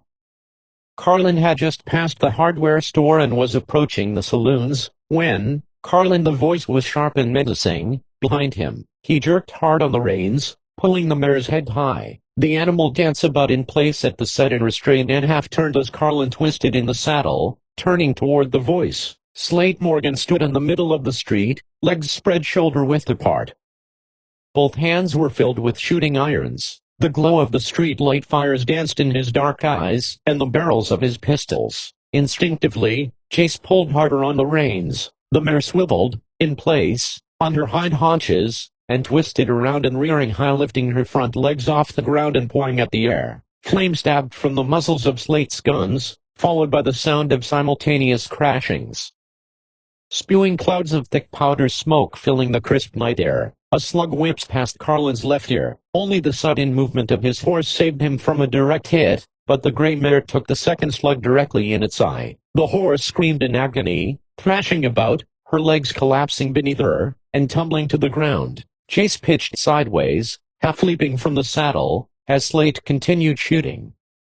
Slugs streaked past Carlin's falling figure, through the night air, some thudding into the wall of the hardware store while others smashed the large plate glass windows. Pain shot throughout Jace's body as he fell against the hit rail, his ribcage smashing against the crossbar. The rail splintered beneath his falling weight and Jace landed against the edge of the board sidewalk. Ignoring the pain, he pushed himself in one swift movement away as the big body of the mare plunged and fell against the rubble. The splintered uprights of the hitch rail plunged into the animal's side and momentarily held the great body partly off the ground before the weight finally let the dying horse slide the rest of the way to the ground.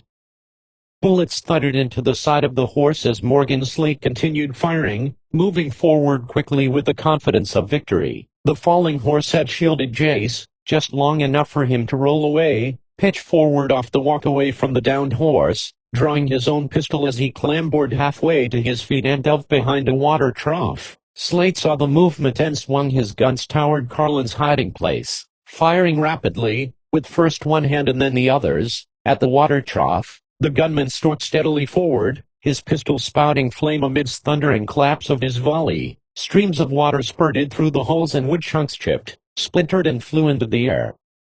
Jace dived away from the trough, rolling out into the street. Bullets stitched the ground before him, barely missing him as he rolled away. As he rolled to his back, and pushed himself slightly upward, a slug tore through the top of his shirt sleeve and burned in his shoulder. At the same instant he raised his pistol and fired. Slate halted suddenly, as if stunned. His dark eyes widened with surprise and a crimson blotch spread over his broad chest. As realization set in, what had happened, he thumbed back the hammers of his Colts one more time, but it was too late. Carlin had pushed himself to a sitting position and his gun arm was pushed straight out in front of him, his fist grasping his pistol firmly. His eye squinted along the barrel, placing the gun sight squarely on Slate's middle. The weapon bucked and belched flame. The bullet ripped into Slate's belly, tearing a massive hole. He fell backward a step as Carlin's next shot made the hole bigger. He bent over, dropping his guns and trying to grasp his wounds with his hands, but he couldn't move. His eyes glazed over and his knees sagged beneath him. Carlin poured two more slugs into the gunman's bullet-riddled body as Slate sank to his knees and then pitched face downward into the dirt and rolled over onto his back.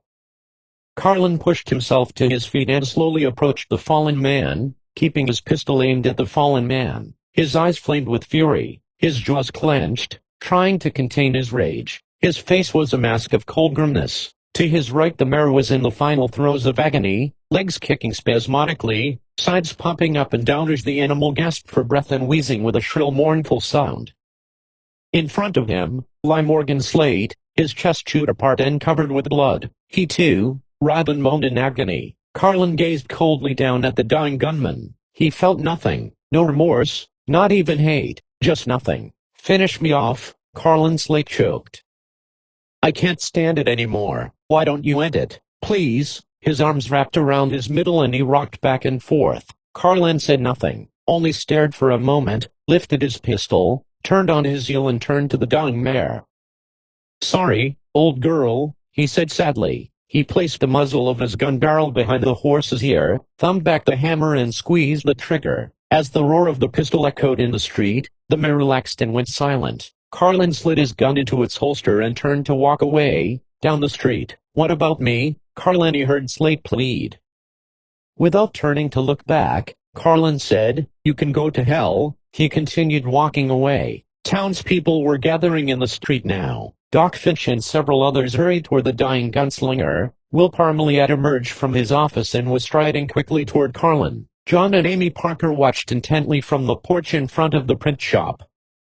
"What was he doing out of jail?" Jay snapped as Parmalee came close. "Nothing to hold them on," he said quickly and nervously. The men brought in the hides. showed the brands had not been run over. They were Diamond H cattle all right.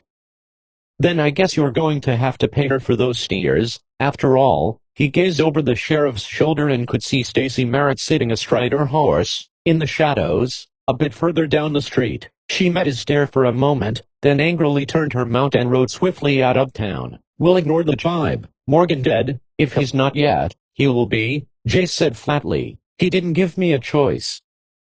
He opened fire on me first, shot my horse. She was a good horse. We've ridden a lot of trails together. She didn't deserve it. No, Will agreed.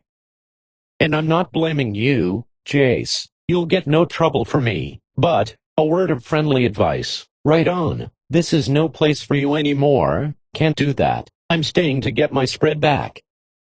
Even if it means more killing, I guess I really don't care much anymore, Jace said evenly. You really have become one cold-hearted son of a bitch, haven't you, Jace? Yes, I have. He pushed past the sheriff and strode away. Chapter 7.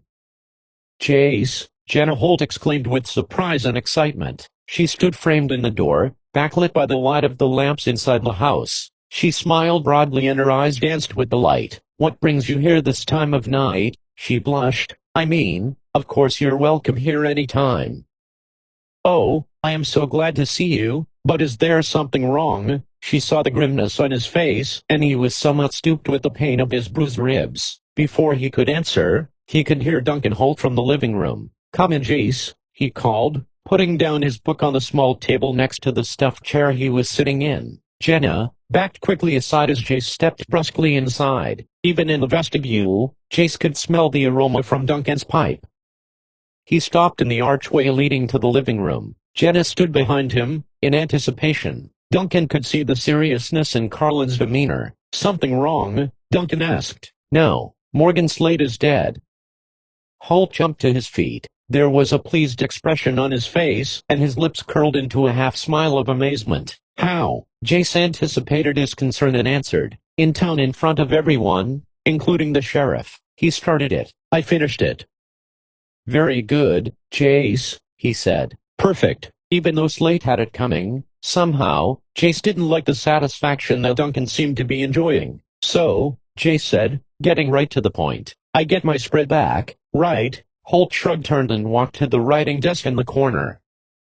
He lowered the door that opened flat into a writing surface. He rummaged through the small drawers inside until he found what he was looking for. Jace waited expectantly while Holt sorted out what he wanted. Disappointment and anger spread over Carlin's face as Holt turned to face him. Jace had been expecting a deed, but Holt held out a sheaf of greenback bills. 6,000, I believe was the agreement. 6,000 for the land, Jace said wearily. I'd only have to give the money back for payment, so why don't we skip the cash and get right to the deed? He had a sudden dread of what was coming, and he wasn't wrong. The deal was 6,000 for Morgan Slate, not the land, Holt said smugly. I don't want the money, Jace snarled. I want my land. Take the money, Jace, Duncan urged. You've earned it, of course. I hired you for a job and you did it. Most satisfactorily, I might add. I'm no hired gun, Jace protested angrily, stepping close to Holt, almost close enough to breath in the smoke from his pipe. Of course, you are, Holt chided. He let the bill slide from his palm. They fluttered to the carpet. You're nothing more than a hired gun and a killer. Now pick up your money and get out. Carlin's jaw clenched tighter. He stared threateningly into Holt's face for several seconds. Holt pursed his lips and stifled a smile. He was enjoying this. Jace cursed himself for being taken in by Duncan Holt, and he knew Holt was right. He was nothing more than a hired gun, after all. So he made up his mind. Carefully, Jace bent his knees, lowering himself slowly to the floor. Keeping a furtive eye on Holt, he swept the bills together and folded them into a roll as he carefully stood up. He tucked the roll inside his left shirt pocket and buttoned the flap. Then, without change of expression or warning, Jace's right arm came up lightning fast, driving his mallet-like fist into Holt's face, smashing his nose and loosening his two upper front teeth. Holt fell backward against the fireplace mantel, bumped the back of his head and slid to the floor in a sitting position. His hand groped for his bloody face and his fingers came away red and sticky. Duncan's smugness had disappeared, replaced by shocked fear. You're right, Carlin agreed. I am just a hired gun. He turned and stalked past Jenna and went out the door. He thought he detected a slight hint of amusement in Jenna's eyes. Jace Carlin had slept late, and it was mid-morning before he arose and ventured out of his hotel room. He had been totally exhausted by the time he had returned to town the night before and returned the rented horse he had used to ride out to the Rafter H, to the livery stable. He had fallen into bed with his clothes on, too tired to worry about the pain of his bruised ribs and his anger with Duncan Holt. The pain and the anger returned as sleep wore off, and he became conscious of the bright morning sun streaming through the window of his hotel room. He cursed himself for trusting Duncan Holt and making himself an enemy with Stacey Merritt.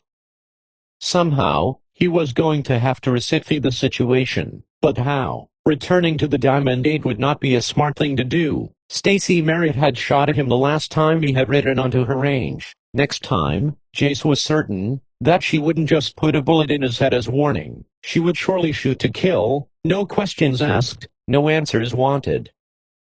And he couldn't blame her. He knew she was convinced that he was in with Duncan Holt and had set up Morgan Slate to come after him, so the gunman could be done away with legally. Jace, now, knew he was the one that had been set up. He had thought Duncan Holt was his friend, but he had been deceived. Holt had shown himself to be a ruthless man.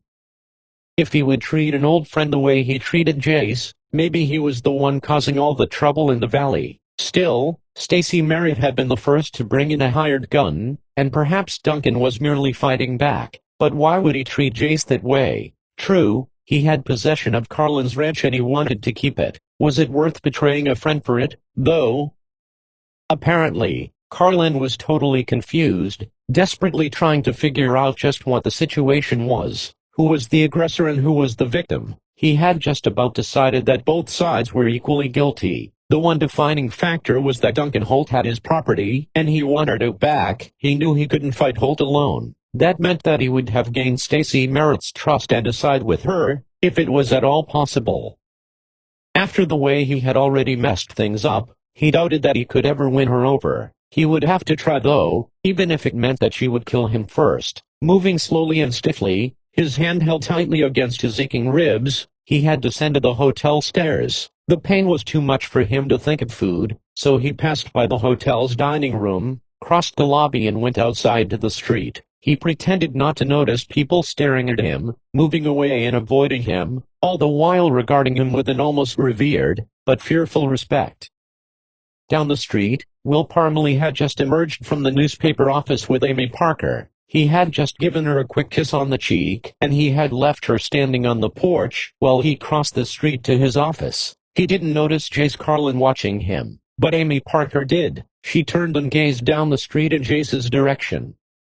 She lifted her skirts above her shoes and hurried toward him. Jace shuffled forward to meet her. As the distance between them narrowed, Amy noticed how slowly he moved and she could see the pain in his eyes. Her first instinct was to feel for his pain, but she fought back the urge to say anything, lest she forget to say what she really wanted to talk to him about. I see you're still here. Will said he told you to move on, she said curtly, and now you're telling me, is that it? No, I'm asking you to, for your own good and everyone else's. If you stay, there will only be more killing. Maybe next time you won't walk away with just some bruises, Jace, she said, softening her tone. Alice was a good friend to me. I know she wouldn't like to see what's happened to you. For her memory, just go away and stop this awful killing business. It is for her memory that I came back, and that's why I have to stay. No, Amy snapped. You want to stay so you can fight and kill again. You're not the Jace Carlin we used to know. You're just a cold, heartless killer. Well, it seems you're in agreement with everyone else, including me. He tipped his hat to her and strode away toward the sheriff's office. Will Parmalee didn't look surprised when the door opened and Carlin stepped in. You're not good at taking advice, Jace, he said nonchalantly and turned his attention back to the newspaper he was reading. I saw you ride out of town last night. I hoped you were leaving. You knew better than that, didn't you, Will? Jace sneered. He stood silently before Will's desk, staring down at him. After a few moments, Parmalee peeked out from behind his paper, grimaced and threw it aside. All right, he demanded with irritation. What is it? I rode out to the Rafter H last night. Didn't get your wrench back, did you? Parmalee smirked knowingly. I told you to forget about it when you first came to town. You didn't listen. You didn't tell me Duncan Holt had moved on to my spread. I didn't want to add disillusionment to your pain. I knew you thought Holt was your friend. What's happened to Duncan? He didn't used to be like this. Oh, you're wrong there, Jace. He's always been a selfish son of a bitch. He was just always good at conning everyone. I'm surprised to hear that from you. I thought you were on his side. My job is to keep the peace. As long as Duncan Holt gets his way, that makes my job easier. What about Stacy Merritt? She's just trying to hold on to what's hers, but she brought in a hired gun. And what about Randy Poole? Jace said. There was no proof that she had anything to do with Randy Poole's death. As for bringing in a hired gun, it seems to me that Holt brought in his own hired gun. The meaning was strong in Parmalee's eyes. Meaning me, Carlin said bitterly. Yes, meaning you. Then you knew it was a setup to force Morgan Slade into a gunfight. Of course, and you went along with it, like I said, as long as Duncan gets his way. Besides, what's one less gunman to me, even though he might have killed me instead, Jace remarked flatly. Like I said, what's one less gunman to me? His gaze remained level on Carlin's face. There was a hint of a chuckle in his voice. Jace remained silent. He guessed he had it coming. I understand you've been talking to Russ Shaw, Parmalee said, changing the subject. I suppose you could call it that, Jace said. Neither one of us had much of anything to say to each other. Well, neither do we, Jace. I've already said all I've got to say. There's nothing I can do to help you. Stay around here and I can't be responsible for what happens to you. That's all right, Jace said. You don't have to be. I can handle it myself. He turned on his heel and made for the door. I'm sure you can, Jace. Carlin, the sheriff said as Carlin closed the door behind him. The buggy and team passed him by in the street.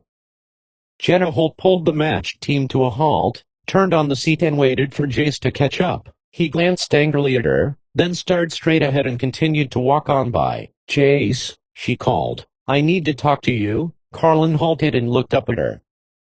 I don't think we have anything to talk about. Duncan already made it clear that you're not my friends. You're right, Jace. Duncan is not your friend. He's not anyone's friend. Not even mine, she said with a hurried clipped frenzy. Then her voice softened. But I'm still your friend, Jace. I've always cared about you. You know that. When he didn't answer back, she said, go for a ride with me.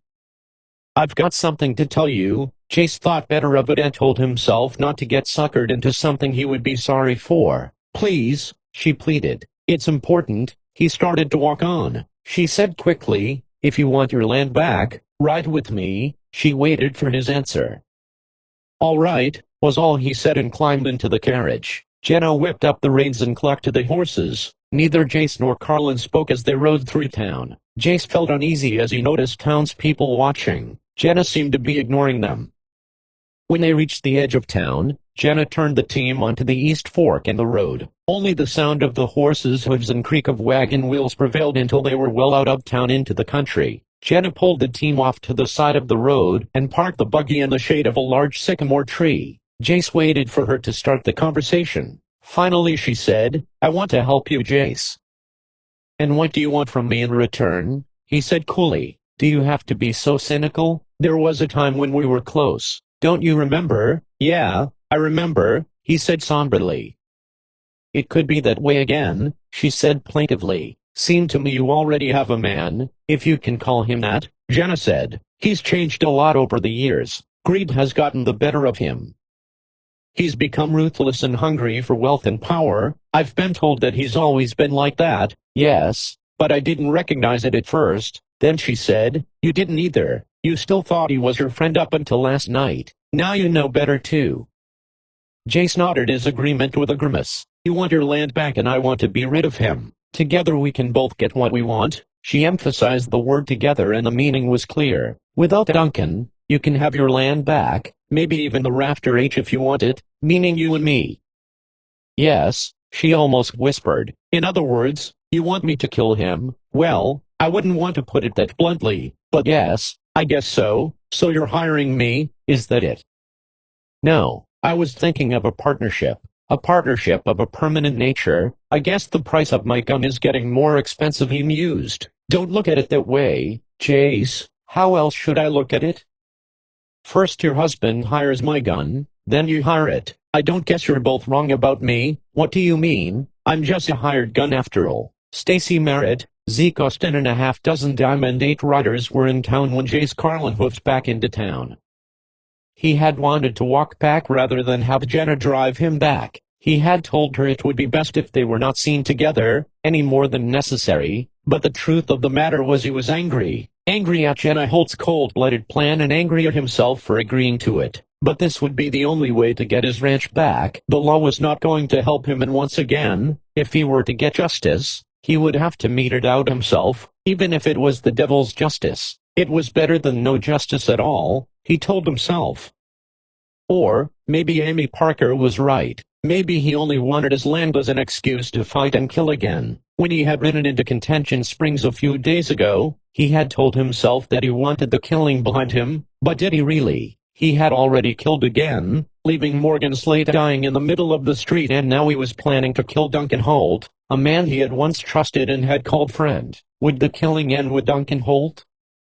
There was still the Diamond 8 to contend with, and what about Will Parmalee? Stacy Merritt and Zeke Austin were just emerging from the sheriff's office when Jace spotted them. Their men had been waiting outside on their horses. Stacy and Zeke climbed into their saddles and started to turn them when they noticed Carlin in the street. Stacy said something to her men and they reined steady. She nodded to Zeke and they both urged their mounts forward toward the walking man. As they neared him, Jace could see the anger in Stacy's eyes and the grimness in Zeke Austin's expression. They reined to a halt in front of him, blocking his path. "I'm surprised at you, Jace," the old man said gruffly, throwing in with Duncan Holt. "It was mistake, Zeke," Jace said apologetically. "He lied to me. I know that now. Seems to me, you've whistled that tune before," Stacy Merritt put in angrily. "Just a minute, Stace," Zeke urged calmly, holding his palm up in a halting fashion. "Let's hear what the boy's got to say. Then you can horsewhip him if you like, but right now let him have his say." Stacy settled back in the saddle. Her eyes flashed. "He's got 1 minute," she sputtered. "All right, boy," Zeke said. "Let's have it." "Duncan told me you were rustling cattle and driving everyone out of the valley," he said quickly. "I was already believing that you were the one who stole my place. I saw cattle with Diamond 8 brands there. It was Duncan Holt that took over your land." Stacy Merritt came back. "I know that now," Jace said. "He offered me a way to get it back." "Meaning Morgan Slate?" Zeke put in. Jace nodded. "Yes," he said. "But he didn't give it back to you, did he?" Stacy chided. "I always thought he was my friend." There was sadness and disappointment in the words. "I'm sorry I never said anything about it before, son," Zeke said. "Duncan's always been a sneak. I just never wanted to be the one to tell you. I figured you'd find it out soon enough. Guess I never was very smart," Jace said. "No, boy, you just like to see the good in people. You always wanted to give them a fair shake and the benefit of the doubt." "Not anymore, Zeke." Carlin's eyes narrowed. He stepped around them and walked away. Chapter 8. The last golden rays of the retreating afternoon splintered into sharp needles, the last remains of the shards still above the horizon casting reflections of burnt crimson and copper into the grayness of early evening sky. Dark clouds streamed lonely trails above, announcing the coming of crisp nighttime air. Jace Carlin lay flat on his stomach in the high grass on top of a ridge, overlooking the trail below. He held his head low, keeping concealed but raised just enough to see the trail. His arms were outstretched forward and a Winchester rifle was held firmly in his grasp, the stock pressed firmly into the hollow of his shoulder. His hands felt sweaty and clammy. Perspiration dripped from his brow and trickled into the corners of his eyes. Occasionally he would release his grip on the weapon and wipe the eyes clear. He felt a sickness in his gut and he fidgeted uneasy in the grass. He had never cold-bloodedly shot anyone without giving them a chance, much less an out-and-out bushwhack. What had happened to him? He tried not to think about it. Had he finally crossed over that line and become a killer, after all? No better than the men who had enraged him to a life of vengeance and violence. He had been here in the grass for almost half an hour. As planned, he waited for Duncan Holt's buggy to appear. Jenna was to convince Duncan to drive her to town for a church function. Jace would ambush him from the ridge and then ride to town.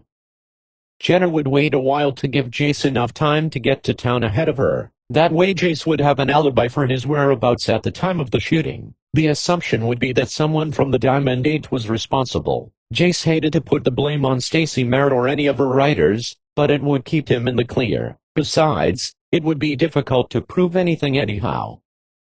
He told himself it didn't matter, but why did it nag at him? Why did he hate Jenna Holt so much for conceiving such a plan? And why did he hate himself for going along with it? For his home, he told himself. It belonged to him. Duncan Holt was only getting what he deserved. The last remains of the sun were settling below the horizon. Dusk was setting in and the air became cooler and fresh. Crickets and locusts began their nighttime songs of loneliness. Jace strained his eyes to see into the distance along the trail, waiting, heart beating excitedly, beads of sweat standing out on his brow, yet not cooling him in the evening dampness. Minutes ticked by and still no sign of the carriage. He slapped at hovering mosquitoes and punkies were biting his skin. Maybe Jenna had lost her nerve, he thought. No, not a chance. She was too cold. What had he seen in her years ago? He wondered. How could she be Alice's sister and be so different? Maybe she had failed to convince Duncan to drive out tonight. Maybe Duncan was smart enough to know Jenna had something planned. After all, a lot of townspeople had seen them riding together that day. Maybe word got back to Duncan somehow, maybe. Then there it was. A dark shape was moving along the trail. It seemed to grow larger as it approached until finally, Carlin could make it out as a carriage and a team of horses. His pulse started to race even faster, and his sweaty palms slipped on the rifle barrel and trigger housing. He could hear the wheels of the carriage crunching on the gravel trail, and he could hear the harness and trapping of the team creaking, plainly now. They were almost directly below him. He raised the front side of the muzzle and placed it on Duncan Holt's head.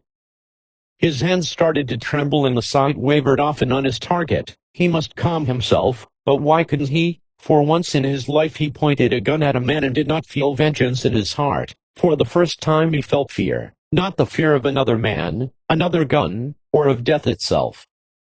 He felt the fear of himself and knew now what all the others who had gone down by his gun had felt in their last moments of life. Before him, he saw the faces of the men before him as his gun barked time and again, bodies left where they fell. I'll kill you, when I grow up. I hate you. I hate you. A little boy's voice rang in his head. He saw a woman holding her dead husband in the middle of the street and crying, her son hugging her desperately about the neck. Jace's body was shaking uncontrollably, now and his strength seemed to evaporate. Desperately, he tried to pull his weapon under control, his sights still wavering. His trigger finger squeezed against the trigger, and it seemed to take all of his energy to pull it back far enough to take up the slack. Slowly, it moved into place. Only a slight pressure more and the rifle would explode, sending a deadly lead projectile into Duncan Holt's unsuspecting body. But then his body went limp and he released his grasp on the weapon. He fell flat on his face in the grass and tears streamed down his cheeks and he sobbed convulsively while the carriage containing Duncan and Jenna Holt continued uneventfully along the trail. Jace lay there for several minutes, his face buried in the tall grass, as if hiding from shame. He listened to the steady clip-clop of Holt's team and creaking of carriage wheels crunching in the gravel as the sound steadily faded away, until they could be heard no more. Only the lonely sounds of the night remained. Then, suddenly, panic swept over him, his mind racing with confusion as he finally realized the full extent of what he had almost done. With a burst of energy he loosed his grip on the rifle, bent his arms beneath him, palms flat on the grassy ground, and pushed himself to his feet. He turned and ran blindly toward his rented horse that he had left tethered in the bushes at the bottom of the hill. He vaulted into the saddle, landing heavily on the animal's back, yanking on the reins and twisting the horse's neck savagely and raking his spurs cruelly into his sides. The horse shrieked shrilly and snorted in pain as it turned almost completely around in place, its iron-shod hooves digging clods of turf from the ground and sending them spewing out from under him. Carlin pulled the animal straight, loosened the reins and kicked the horse forward into a fast gallop. Across the meadow below, up a low ridge and down into the next valley, Carlin pushed his mount at full speed, lashing the animal with the trailing ends of the reins. The horse gasped with laboring breath, lather flecked and then foamed against the animal's withers, sides and haunches. Carlin didn't seem to care. He just kept pushing the horse mercilessly forward without purpose, not even aware of where he was going or why. The horse began to slow. Carlin lashed at him with the reins, urging him on, but the animal was just too worn out. He began to falter, then stumbled, and fell forward on his knees. Jace flew forward over the horse's head and fell clear as the animal rolled over on its side, his legs flailing with the fall until his strength was totally depleted and he lay still, save for the heaving of his sides and the gasping breath. Jace rolled across the hard-packed earth, his wind knocked out of him. The blow seemed to bring him back to his senses and he sat up on the grass, breathing heavily. His eyes seemed blurred at first, and then as he brought the scene before him into focus, remorse washed over him as he realized what he had done to his horse. He saw the foam lather covering his hide, and he saw the bloody scratches his spurs had left on the animal's flanks. He listened to the labored breathing and cursed himself for his brutality. After several moments, the horse began to breathe more normally. His sides no longer heaved and the foam was drying in his hair. Eventually the horse stirred, rolled over and put his feet beneath him. In another moment the animal was on his feet. He shook his head and his hide rippled. Jace came to his feet and approached the horse, reaching for the bridle. The horse threw its head high and backed away warily. "Steady, old boy," Jace said softly and reassuringly. "I'm not gonna hurt you anymore." He slid the palm of his hand over the horse's muzzle and patted his neck. The horse steadied and accepted the pats. "I was a dank fool for treating you that way. I had no right to do that to you. Let's get you some water and some fresh grass. Then I'll see about getting you someplace where we can get some salve for your scratches." Gently, Jace took the reins and walked off into the darkness, leading the horse behind him. "There's someone out there," Pete Brogan said to his companion as he squinted his eyes into the darkness, trying to make out the dark shapes moving toward them. Brogan and Caldwire had been standing guard at the Diamond 8 Ranch house gate, each one positioned on each side and carrying loaded Winchesters in the crooks of their arms. "Better go tell Miss Merritt," he said to Dwyer. The younger man nodded and hurried off toward the ranch house. "Who's out there?" Brogan shouted. "We don't like anybody prowling around the Diamond 8. You'd better get before you get plugged." "Hold your fire," a voice from the darkness came back. "I'm here to see Stacy Merritt." "I've got business with her." The dark shapes turned into a man on foot leading a horse behind him. "She didn't tell me she was expecting visitors," Brogan answered, jacking around into the chamber of his Winchester, the sound loud enough in the night air to declare a menacing warning. "It's important that I see her, and my horse needs tending to," Jace Carlin retorted without slowing his stride forward. He didn't bother to address the fact that he wasn't expected, but he did hold his hands high with reins in his right as he led his horse forward. "Stop right where you are, stranger," the guard warned him. "Take another step and I'll drill you sure." Carlin halted. Beyond the guard, he could see a rectangle of light flash from the ranch house door as it opened and almost closed. Three shadows hurried along the path toward the gate. Pete Brogan glanced out of the corner of his eye and saw Stacy Merritt, Caldwire, and Zeke Austin approach. "Who's out there, Pete?" Jace heard Stacy Merritt's voice. "Some Jasper says you was expecting him," Brogan growled in a tone of disbelief. "It's me, Jace Carlin. It's important that I talk to you," Jace shouted before the issue of expectation continued. "What do you want?" she answered. "It's important, and my horse needs tending to. Let him come on in, Stace," he heard Zeke Austin say advisingly. "Can't hurt to talk. Besides, I never turn away a horse in need of tending." "All right, come on in, but keep your hands high. My men will have you covered." Jace moved forward slowly and halted at the gate. He could see Stacy Merritt's face the shadowed starlight. Pete Brogan stepped around behind him, still holding his rifle ready. He looked the horse over carefully and ran his fingers along the animal's hide. The hair was matted and stiff from dried foam. He felt the gouges in the animal's sides and the horse flinched at the touch. "This animal's been treated badly," Brogan said. He stepped around in front of Carlin. His voice took on an edge. "You do this?" he accused. "I'm afraid I did," Jace confessed ashamedly. "You ought to be horsewhipped," Brogan said bitterly. "You're right," Jace agreed. "I should, Cal," Zeke Austin said. "Take the man's horse to the stable and see to his needs." "Oh yeah, since you're here for a while," Stacy said. "You might as well come inside." Dwyer took the reins from Carlin's hand and led the horse away. "So you think you can take Morgan Slate's place?" Stacy Merritt chided. She was seated in a stuffed chair in the living room, across from Carlin, who had been given a straight-back kitchen chair. Zeke Austin lounged on the settee. Jace Carlin had explained to Stacy and Zeke that he had come to the Diamond 8 to offer the services of his gun. He was sorry that he had deprived her of her hired gun by killing Morgan Slate. He had told her of his falling out with Duncan Holt and his desire to get his own ranch back. He emphasized that they had a mutual enemy in Duncan Holt and it would be advantageous to both of them to work together. He failed to mention Jenna Holt's offer and how close he had come to murdering her husband and his subsequent abuse of his horse. I can replace his gun. Yes, he said, not sure if there was actually a relationship between Stacy Merritt and Morgan Slate that went beyond employer and employee. And it won't cost you anything. I'll work for free. I just want to get my home back. You think I make a practice out of hiring gunmen? Stacy asked, then answered her own question. Well, I don't. I don't like killing. I don't either, Jace stated. You don't? It wasn't a question. She raised her brow. No, Jace said flatly, but it sounded hollow to himself. Stacy was thoughtful for a moment, then turned to Zeke as if for a comment.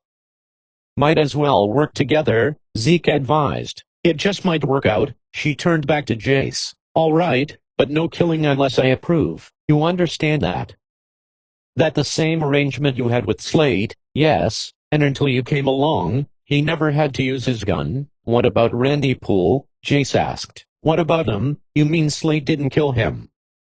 No, she snapped. I don't know who killed Randy Poole. I assume Duncan Holt had something to do with it. Why would he do that? Randy worked for Holt. What reason would Duncan have to kill one of his own men? I don't know. To blame it on me, I suppose. Well, to tell the truth, Jace said, I sided with Holt, not just because I thought he was my friend, but because I was told that Randy was killed by Diamond 8. That made you the bad guys right there. Who told you that? Amy Parker? Yes. Why would she lie about it? I'm sure she believes it. Will Parmalee has been sparking Amy ever since Randy Poole's death. He's in Duncan Holt's pocket and of course he would blame it on us. I guess I've been wrong about a lot of things, Jace mused. I'm sorry I ever sided against you. He didn't look at Stacy as he said it and she didn't respond either. Seconds ticked off silently with no words spoken, until the stillness was broken by the sound of hoofbeats approaching outside. By the sounds of it, a fairly large group of riders were approaching.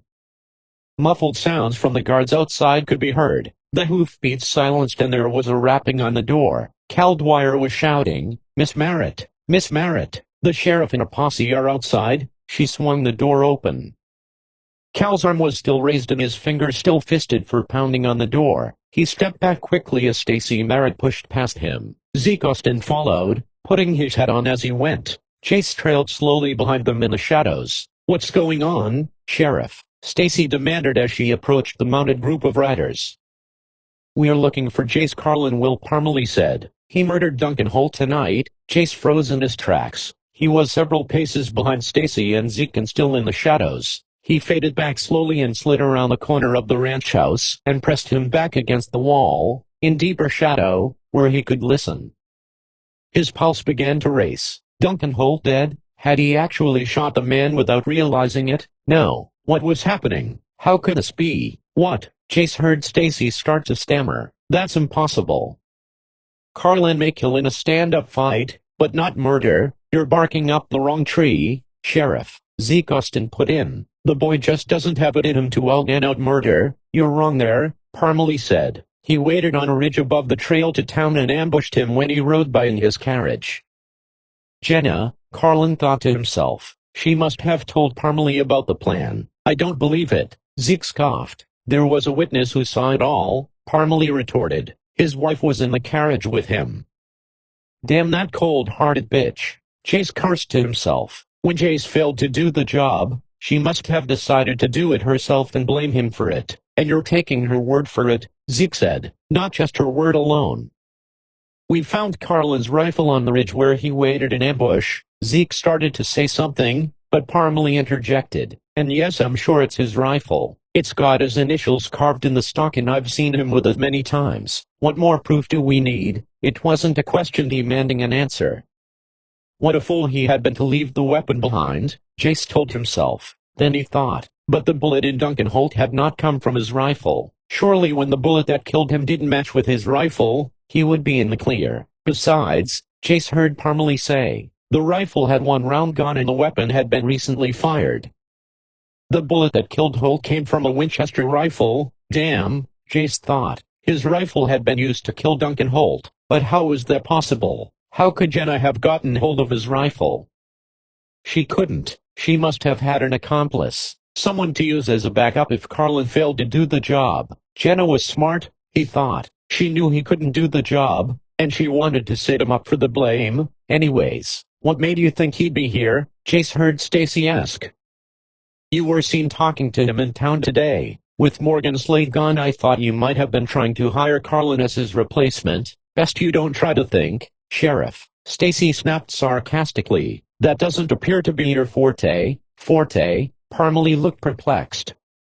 Don't try to figure it out, Sheriff. It's too big of a word for you anyhow. It's got all of 5 letters. Don't get smart with me, Missy, Parmalee said with annoyance. Then his tone became hard.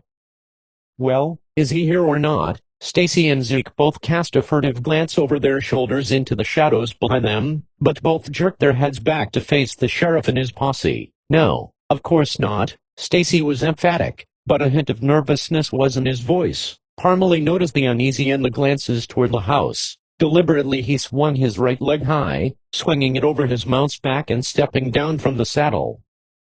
Then you shouldn't mind if we just look around, he said. He handed the reins to the man sitting his horse next to him. Sim, he said, not even looking at the man, you stay here and hold the horses. Bill, and you come with me. The rest of you men spread out, search the barn, corrals, and bunkhouse. If he's here, don't let him get away. Don't be afraid to shoot if you have to. He was already pushing Stacy Merritt and Zeke Austin aside and striding along the walk toward the front door. He drew his pistol and held it high. Jace rolled further back into the shadows, keeping close to the ranch house wall and moving toward the back of the house. He could hear Will Parmalee's bootsteps and chinking spurs louder as he came closer to the front door. The door was still ajar, and the sheriff kicked the door open with the flat of his right foot. He burst through the doorway, waving his Colt back and forth, his eyes darting in unison with his pistol and seeking out any trace of movement. At the same time, Jay scurried to the rear of the building and ran along the back wall to the other side of the ranch. 1.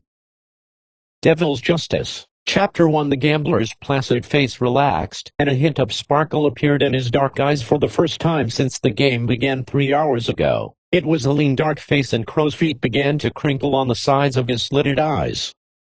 Colin, raise you another 100. He tossed a sheaf of bills into the center of the table. The dim light of the overhead lamp shed a cone of orangey glow on the disheveled pot of bills and coins, littering the center of the battle-scarred wooden table. Wisps of smoke danced in the cone. 3 other men sat around the table. The 2 on each side of the gambler had already tossed in their hands, and looked on dejectedly with curious expectations. Only low murmurs of the drinkers at the bar and other tables could be heard in the background. The young man directly across from the gambler looked up from under dark brooding eyes, his angular jaw, covered with black stubble, set firm and his thin lips pursed with frustration. His drooping eyelids lowered to the empty space on the table in front of him where his pile had once been. Dang the luck, he cursed to himself. Finally, a winning hand and he was out of cash. Once again he checked the cards in his hand and grimaced. Well, the gambler prodded, a hint of taunting victory in his deep voice. Gar Plummer's head jerked upward, eyes flashing with anger beneath the shock of dirty black hair that protruded from beneath his battered hat and splayed out across his low forehead. Don't rush me, he snarled. Take your time, boy, the gambler chided. When you're ready, just tell me what you're going to do. He's cashing in. A sharp, pitched voice with a Texas drawl boomed behind Plummer. The men at the table looked up as Plummer twisted around in his chair and saw the man standing behind him. Gar glanced casually at the man and, determining that he did not know him, dismissed the man as a kibitzer and turned immediately back to his cards in the game at hand. He glared at the gambler.